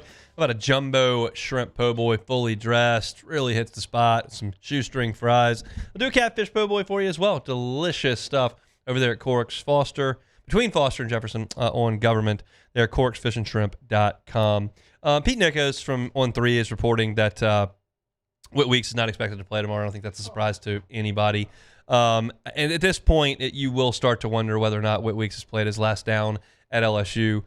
Senior Day next week. Maybe give it a go against Western Kentucky. I don't know. And then you've got another week before LSU plays Oklahoma. Does he go in that game? Who knows? And then you have the decision that he's got to make whether or not he comes back for another year. He can certainly declare for the NFL draft. He's got an abbreviated season of tape, but he was second in the SEC in tackles last year, a decision that he'll have to make. But for purposes of this discussion, we're just talking about tomorrow's game against Arkansas, and Whit Weeks is not expected to play, according to Pete Nakos of On 3. The final availability report come out just after 7 o'clock tonight from LSU. So we'll talk about LSU and Arkansas, including my pick, coming up in about 15 minutes. For right now, take it or leave it. Take it or leave it. Take it or leave it. Presented to you by Flight by Yingling, the next generation of light beer, crafted by America's oldest brewery. Today's hottest stories in sports, news, and sometimes even Hunt's life. The question is, will he take them or leave them? Flight by Yingling, next generation of light beer. My wife just told me she was leaving her office. Can I pick you anything up? I said you can. Flights by Yingling, next generation of light beer. That's what I need. It's Friday afternoon. Light, crisp, refreshing, all the flavor you're looking for from a beer. The oldest brewery in America. Family owned and operated to this day. Yingling. It's Flight by Yingling, next generation of light beer. All right, let's kick it off with some more beer. Okay. Beer with breakfast. Take it or leave it. Take it. I mean, I love a good beer in the morning. 8 o'clock tea time, cold pop, love it. Love it. I'll even go fishing. I don't care to ever reel another fish in the rest of my life, but I'll get out on the water and drink some cold beer at 8:30 in the morning, 6:30 in the morning. I'm in for that. Tailgating, early game, I'm all about it. I love that. That's great. Oh, man. I can do fishing, but just waking up, that's some college stuff. I just can't. I can't do that no more. Come on now. Get a cold beer in your system early in the morning. I know. I can go for a cold beer right now. Okay, Bloody Marys, take it or leave it. Gotta leave that. I don't like vodka, and I don't like tomato juice. A Bloody Mary is vodka and tomato juice, so I'm out. I support those who want to knock one of those down at a brunch or something. It's just not going to be me. I'm not gonna have that. Okay, well, mimosas, take it or leave it. I'll take that. Love mimosa. I haven't had a mimosa in a minute. Yeah. We just made a group brunch, lunch type deal in the middle of September with a bunch of friends down in New Orleans. There will be mimosas involved in that, I'm confident. Okay. It reminds me of when I was in college, used to drink Andre champagne, the cheap stuff. with orange juice. Oh yeah. During game day, I would knock down a bottle of Andre during game day. Was mimosas. And then go tailgate. It was a different time, different day. Stone, huh? I mean, look, what are you gonna do? It's college. That's what mimosas will always taste like to me is watching game day as a college student. But yeah, I love a good mimosa. I don't want a screwdriver because I don't like vodka, and I just headache. Yeah, not my thing. Okay, so over 90,000 actual in attendance tomorrow. Take it or leave it. That's a good number. That's like 15,000 short. The weather's going to be great. Great weather. Middle of the day. But what you've got is a disinterested fan base. You've got not a marquee opponent. Arkansas is terrible. You've got hunting season, and you've got youth sports. So I think I'm going to go under. I'm going to leave it. Leave it alone. It'll be in the 80s. It's not going to be empty in there. But I think the upper decks will be sparse, and I think there'll be some people that don't come. So I'll tepidly tread with a leave it. Respectfully. Okay, so Pete Nakos is reporting that Arkansas is in discussions with Coach O. Take it or leave it. Leave it. That's a bad idea. Leave it alone. That's a bad idea. Ed Ogeron has a place in college football. Yeah. He is a great relationship builder. He's a great 100%. teacher of defensive line. He has a spot. But his best attribute as a head coach is recruiting. Yep. And he's never recruited in this world. Yeah. So I don't know how valuable his recruiting skill is in an NIL revenue sharing world. Yeah. So I'm not saying he can't do it. I'm saying I don't know. And when you take someone's best strength and make it a question mark, like that's not a ringing endorsement. So I don't think it would work. I would not do it. Also, he also was recruiting out of Louisiana, so that could be a problem if he does go to Arkansas. Now he's starting to grab guys out I the state. just don't think he's going to get kids from south of I-10 who LSU offers to go play at Arkansas. Okay. He can like Arkansas has always gotten kids that LSU didn't have a lot of interest in. Yeah. They've not beat LSU for kids. Yeah. Like the biggest recruiting battle LSU and Arkansas fought in my memory is Devin White, and LSU won that one pretty comfortably. Then you look at guys like Joe Fouché and Greg Brooks who left to go to Arkansas from Louisiana, but that's not a guy that LSU wasn't high on them out of high school. Okay. Let's get to baseball. Let's go on to Diamond. Aaron Judge won the AL MVP over Kyle Raleigh. Take it or leave it. I'll take it. Like, Raleigh had an amazing year. He had over 60 home runs, switch hitting catcher, set a bunch of records. But, like, you just look at the raw, like, the metrics. Judge's year was better. He was he's a really good defender. He had better numbers outside of just the homers, and he hit a bunch of homers himself. I think Judge's year was better. If they would have given it to Raleigh, I would not have balked at that. I think that he deserves an MVP for his season. I thought Judge's was a little bit better. Okay, so as the main baseball guy we have, I seen the biggest gripe about Kyle Raleigh was that his batting average was, not low, but it was like 240 or something like that.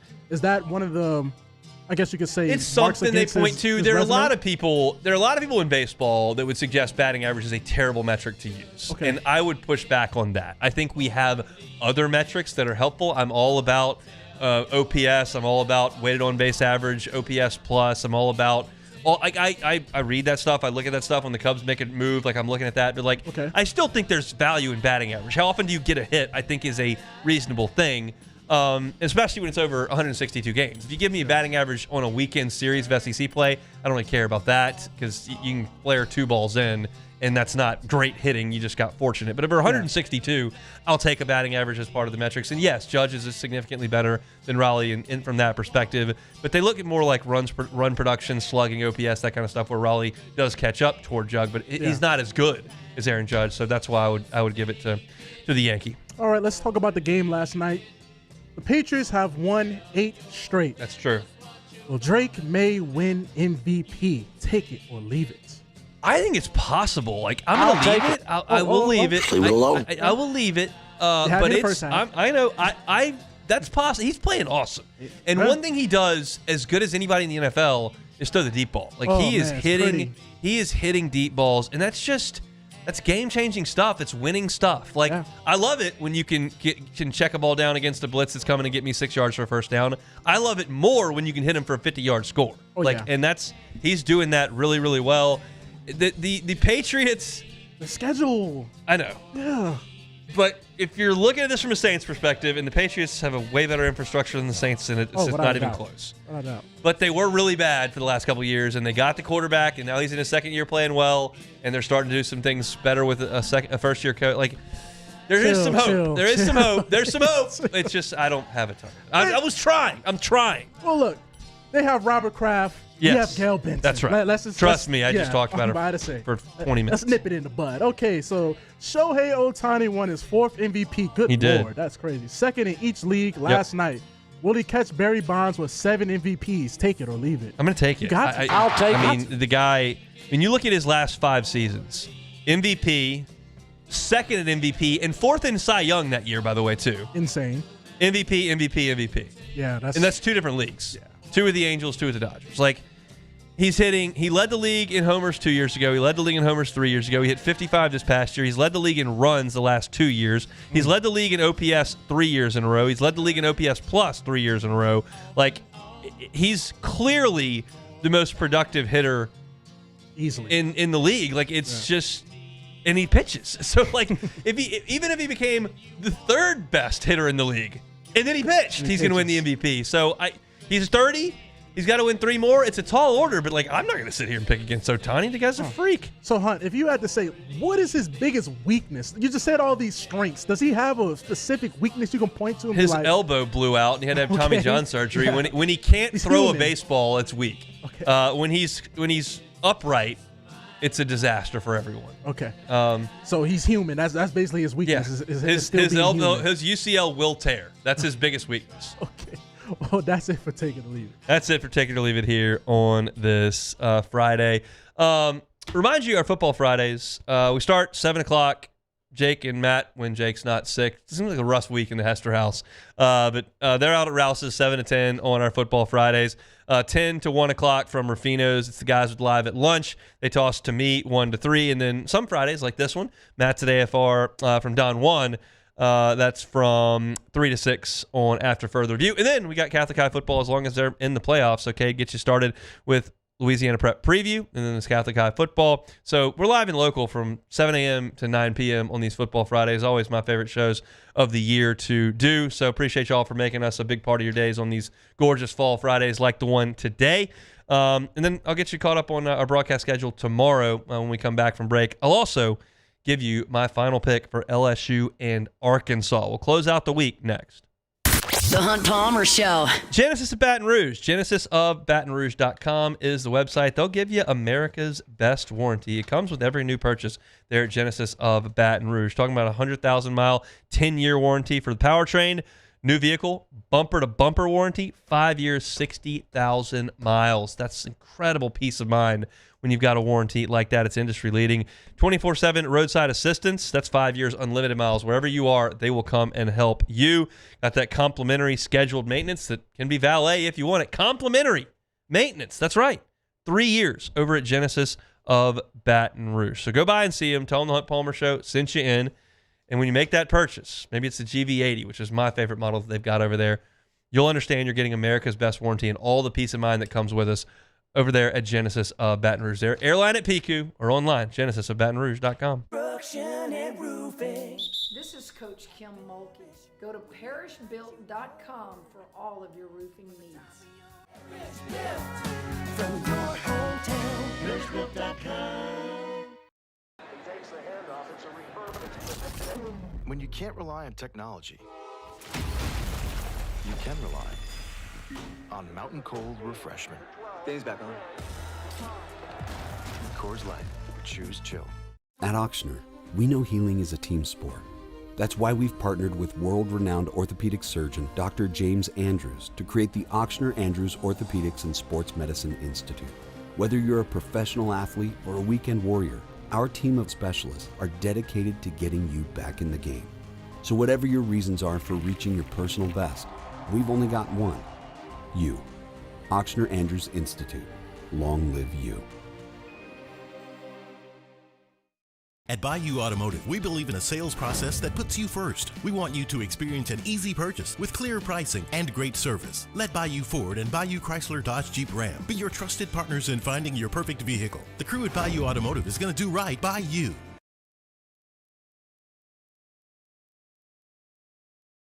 At Bayou Automotive, we believe in a sales process that puts you first. We want you to experience an easy purchase with clear pricing and great service. Let Bayou Ford and Bayou Chrysler Dodge Jeep Ram be your trusted partners in finding your perfect vehicle. The crew at Bayou Automotive is going to do right by you.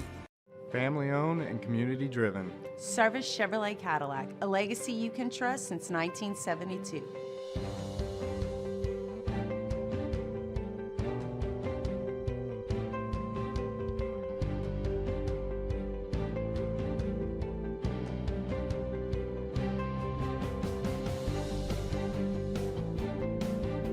Service Chevrolet Cadillac, our family serving your family. For over 50 years.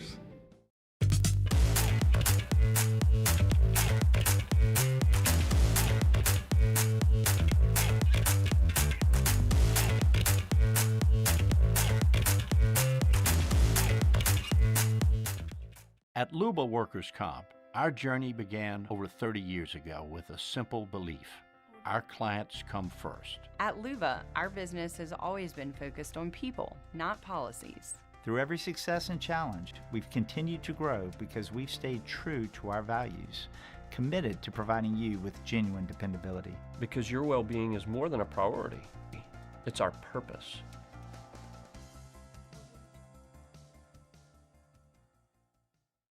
Baton Rouge's home for real rock. It's Eagle 98.1. Foo Fighters.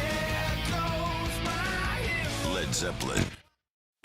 You're listening to The Hunt Palmer Show, brought to you by Corks, Cajun fried fish and shrimp.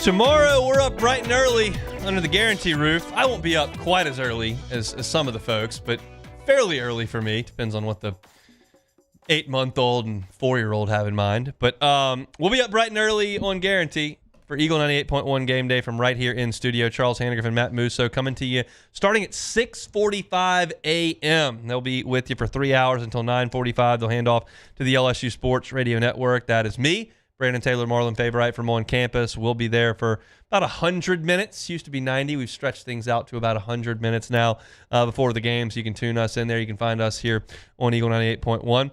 Then call the game. 30 minutes after the game goes final, me, Brandon, Marlon back with you on the LSU Sports Radio Network post-game show. And 90 minutes after the game goes final from Rouse's, Burbank, and Lee, Charles Hannigan and Richard Dixon taking your phone calls right in the middle of the college football day, reacting to LSU and Arkansas. So busy day tomorrow. 6:45 start, probably until about 7 p.m. Live and local, right here all day long. So that's your set for tomorrow. We've only got one more thing left to do for today, and that is our pick for LSU and Arkansas. I told y'all last week that I just didn't have the juice, and that's the thing that kind of bugs me a little bit. It's a me problem, but I think it's something that kind of permeates through a lot of college football fans. When the time is done for your team to accomplish the goals that it had set out for, it just becomes a little bit more difficult to get engaged. And I sat there and I watched LSU play Alabama last week, and I just didn't have the emotional investment. And that sucks because that's one of the most fun events of the year when LSU plays Alabama. It just wasn't there for me. But it was there for the players. They were fired up. They played hard. They didn't play well on offense, but that defense gave you everything they had. They forced a couple of turnovers. They held Alabama to 20 points, lowest that anybody had held them in an SEC game. The offense just didn't have it, just did not have it. And they made a quarterback change. And Michael Van Buren came out there and played hard, but wasn't much to show for it. And I was curious when I talked to the team this week what the vibes would be like. And I talked to Jacoby and Guillory, and he said, look, I've been through this, been through disappointing seasons, been through coaching changes. Our goal is to go out there and play. Our goal is to go out there, handle business. We want to go out there and win out. We want to shut them out. I talked to Harold Perkins. He was like, I'm a football player. I don't know who the next coach is going to be. I don't know who the next president's going to be, who the next athletic director is going to be. I play football. We talked to Xavion Thomas. Said, look, you gotta be a pro. And he gave a great quote. I wrote about this at LouisianaSports.net. Said, look, Alex Atkins came in and told our team, you need to huddle up. And when you huddle up, don't just listen for the play. Look in the guy next to you's eyes. Tell him you love him. Tell him you got his back. And Xavier said that meant a lot to him, and he felt like the offense is going through a hard time. He admitted that and said this has helped. You're going to get a team ready to play tomorrow. I know that that's not what you want to hear, that you want to get a team that wins the SEC and goes to the playoff, but you're not going to get a quit. And you certainly haven't had Arkansas since Sam Pittman got fired and they got embarrassed by Notre Dame. They've come back and played tough against Tennessee and played tough against Texas A&M. They lost. They played tough against Auburn. They played tough against Mississippi State. Just came up short. And that's what it's been for them. And you're getting two programs that are down on their luck but are going to give you effort. So it depends on who executes, who plays. And I started the show today talking about LSU's offense. If Garrett Nussmeier is not healthy, that's not an offense I think can keep up with Taylor Green in Arkansas. I give them a much better chance if Michael Van Buren plays. And I think there's a pretty good chance that Van Buren's going to play in one capacity or another. There may be a situation where Garrett Nussmeier can't go. He was probable on Thursday's injury report, so I feel like he's going to suit up. But I also think if he goes out there and he's wincing a little bit and you throw a bunch of screens on the first two drives and you punt twice, Van Buren's going to go in. I feel that way. Can LSU run the ball a little bit? They've showed a little bit of that. Second half against Ole Miss, especially with Harlan Berry. First half against A&M, absolutely. Game against Alabama, nothing. This is not Alabama. This is a bad run defense. Can you run a little bit? Help out, whatever your quarterback is. Can Michael Van Buren add a different element? It's bad on bad with LSU's offense and Arkansas's defense. It's bad on bad. Can you score enough? Because on the other side, Arkansas is going to score points. This is not Clemson. This is not South Carolina. This is not Florida. This is a bad football team with a really good offense. I've watched a lot of Arkansas football this year. Why, would you ask? Well, LSU usually plays at night. So I'm usually on my pregame at about 2:30, 2:45. So I'm usually on campus at about 1:30. That means the only window I'm really watching is 11 o'clock. And let me tell you something. Those TV execs love putting Arkansas at 11 o'clock in the morning. Okay? So I see them a lot. I don't see a lot of Georgia. I don't see a ton of A&M these days, but I see a lot of Arkansas. They score. They spread the field. Taylor Green throws it down the field. He runs. I think LSU can match up on the outside. If they don't let Taylor Green run the ball, I think LSU can do a good job, as good a job as anybody has done on Arkansas. I believe that. But it's a matter of whether or not they can do something they haven't done all year.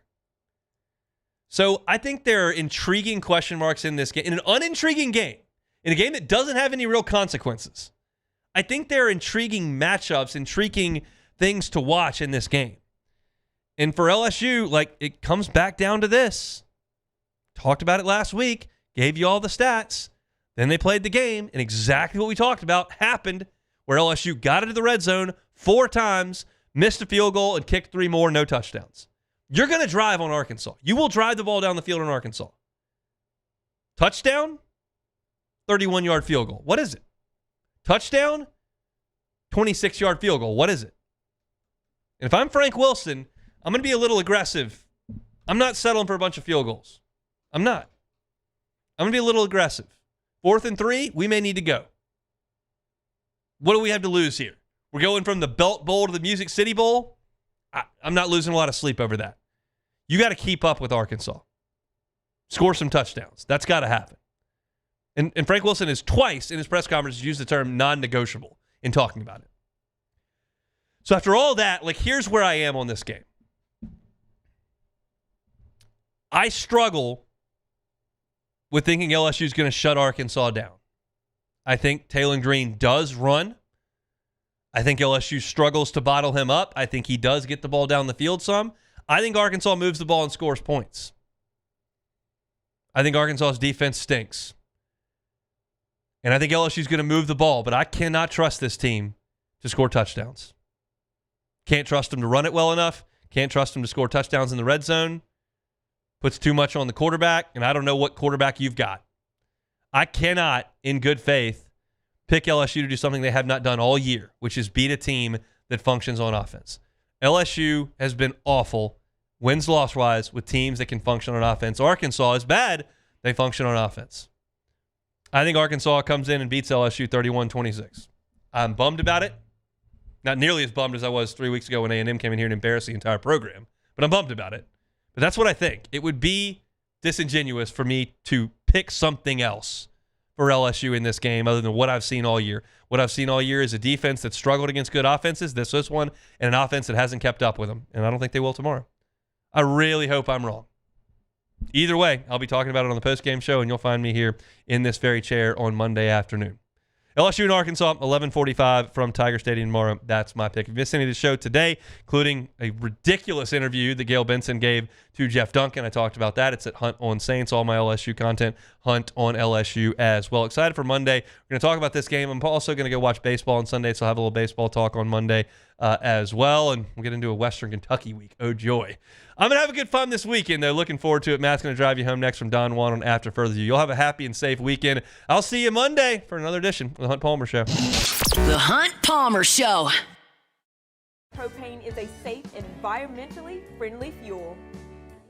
So why not go green while you save some green?